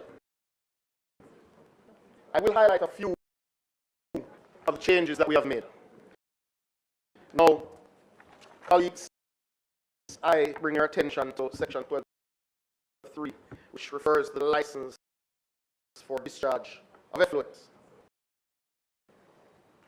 Now, the summary of the offences include discharge on or cause of permit of the entry into waters on the ground or into the ground of any sewage or trade effluent or any poisonous, noxious or polluting matter, or B, construction or reconstruct or alter any works discharge of any sewage or trade effluent or any poisonous, noxious or polluting matter without or in non-conformity with a license for the purpose granted by the authority. Madam Speaker, this has moved to a fine not exceeding $5 million or imprisonment not exceeding 5 years. This is up from 100,000 Jamaican dollars, Madam Speaker. This is evidence that this government is particularly serious about protecting our natural waterways. It is why four entities which will have had licenses for discharge of effluent into the Rio Cobre now can safely say they no longer discharge into that river, as the government has worked with them to ensure that discharge no longer takes place. I bring colleagues' attention also to section 13.3 of the WLPA, which speaks to the failure to cease an activity for which no permit or license has been issued by the authority, which is in non-conformity with a permit or license issued by the authority. An environmental impact assessment was not submitted within the time specified by the authority. Now, both of these matters have been particularly topical in recent times, Madam Speaker. Now, for colleagues' clarity, these fines, subject to their approval, will move to $5 million and a prison term not exceeding 3 years. Madam Speaker, this government has consistently demonstrated its commitment to environmental protection. It is why anyone who hinders or obstructs the state in their duties by way of the police or by way of any of the officers of NEPA or any of our other environmental agencies and are found guilty of obstructing any of our officers, a fine will move from 50,000 to $3 million Jamaican dollars. Madam Speaker. Madam Speaker, for bodies corporate, we will no longer allow $50,000 and $100,000 fines in either the WLPA or for the NRCA legislation. We will move to allow judges to impose fines not exceeding 10 million Jamaican dollars, Madam Speaker. Madam Speaker, this is a profound change in our enforcement regime for environmental matters. Madam Speaker, increase in fines is what is before us for consideration today. I wish to assure colleagues that NEPA and the Ministry of Economic Growth and Job Creation consulted widely, both with appropriate state organs and indeed other national stakeholders. I invite colleagues to contribute to the debate and ultimately make their names register as supporting these important pieces of legislation. Thank you, Madam Speaker.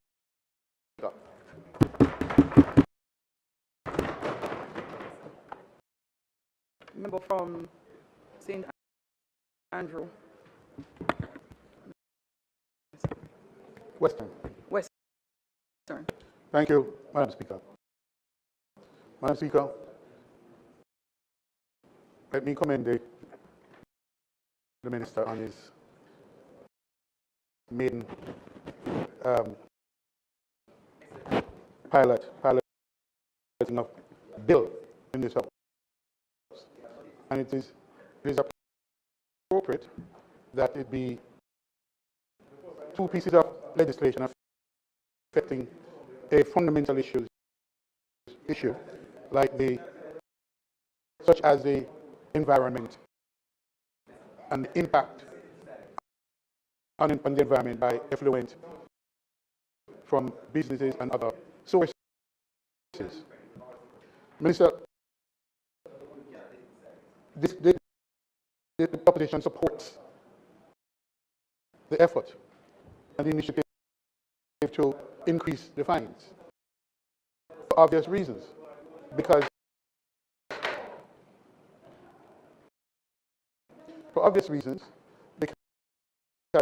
as has been observed and experienced in recent times, the impact on the livelihood of persons who use or benefit from the use of the affected waterways is quite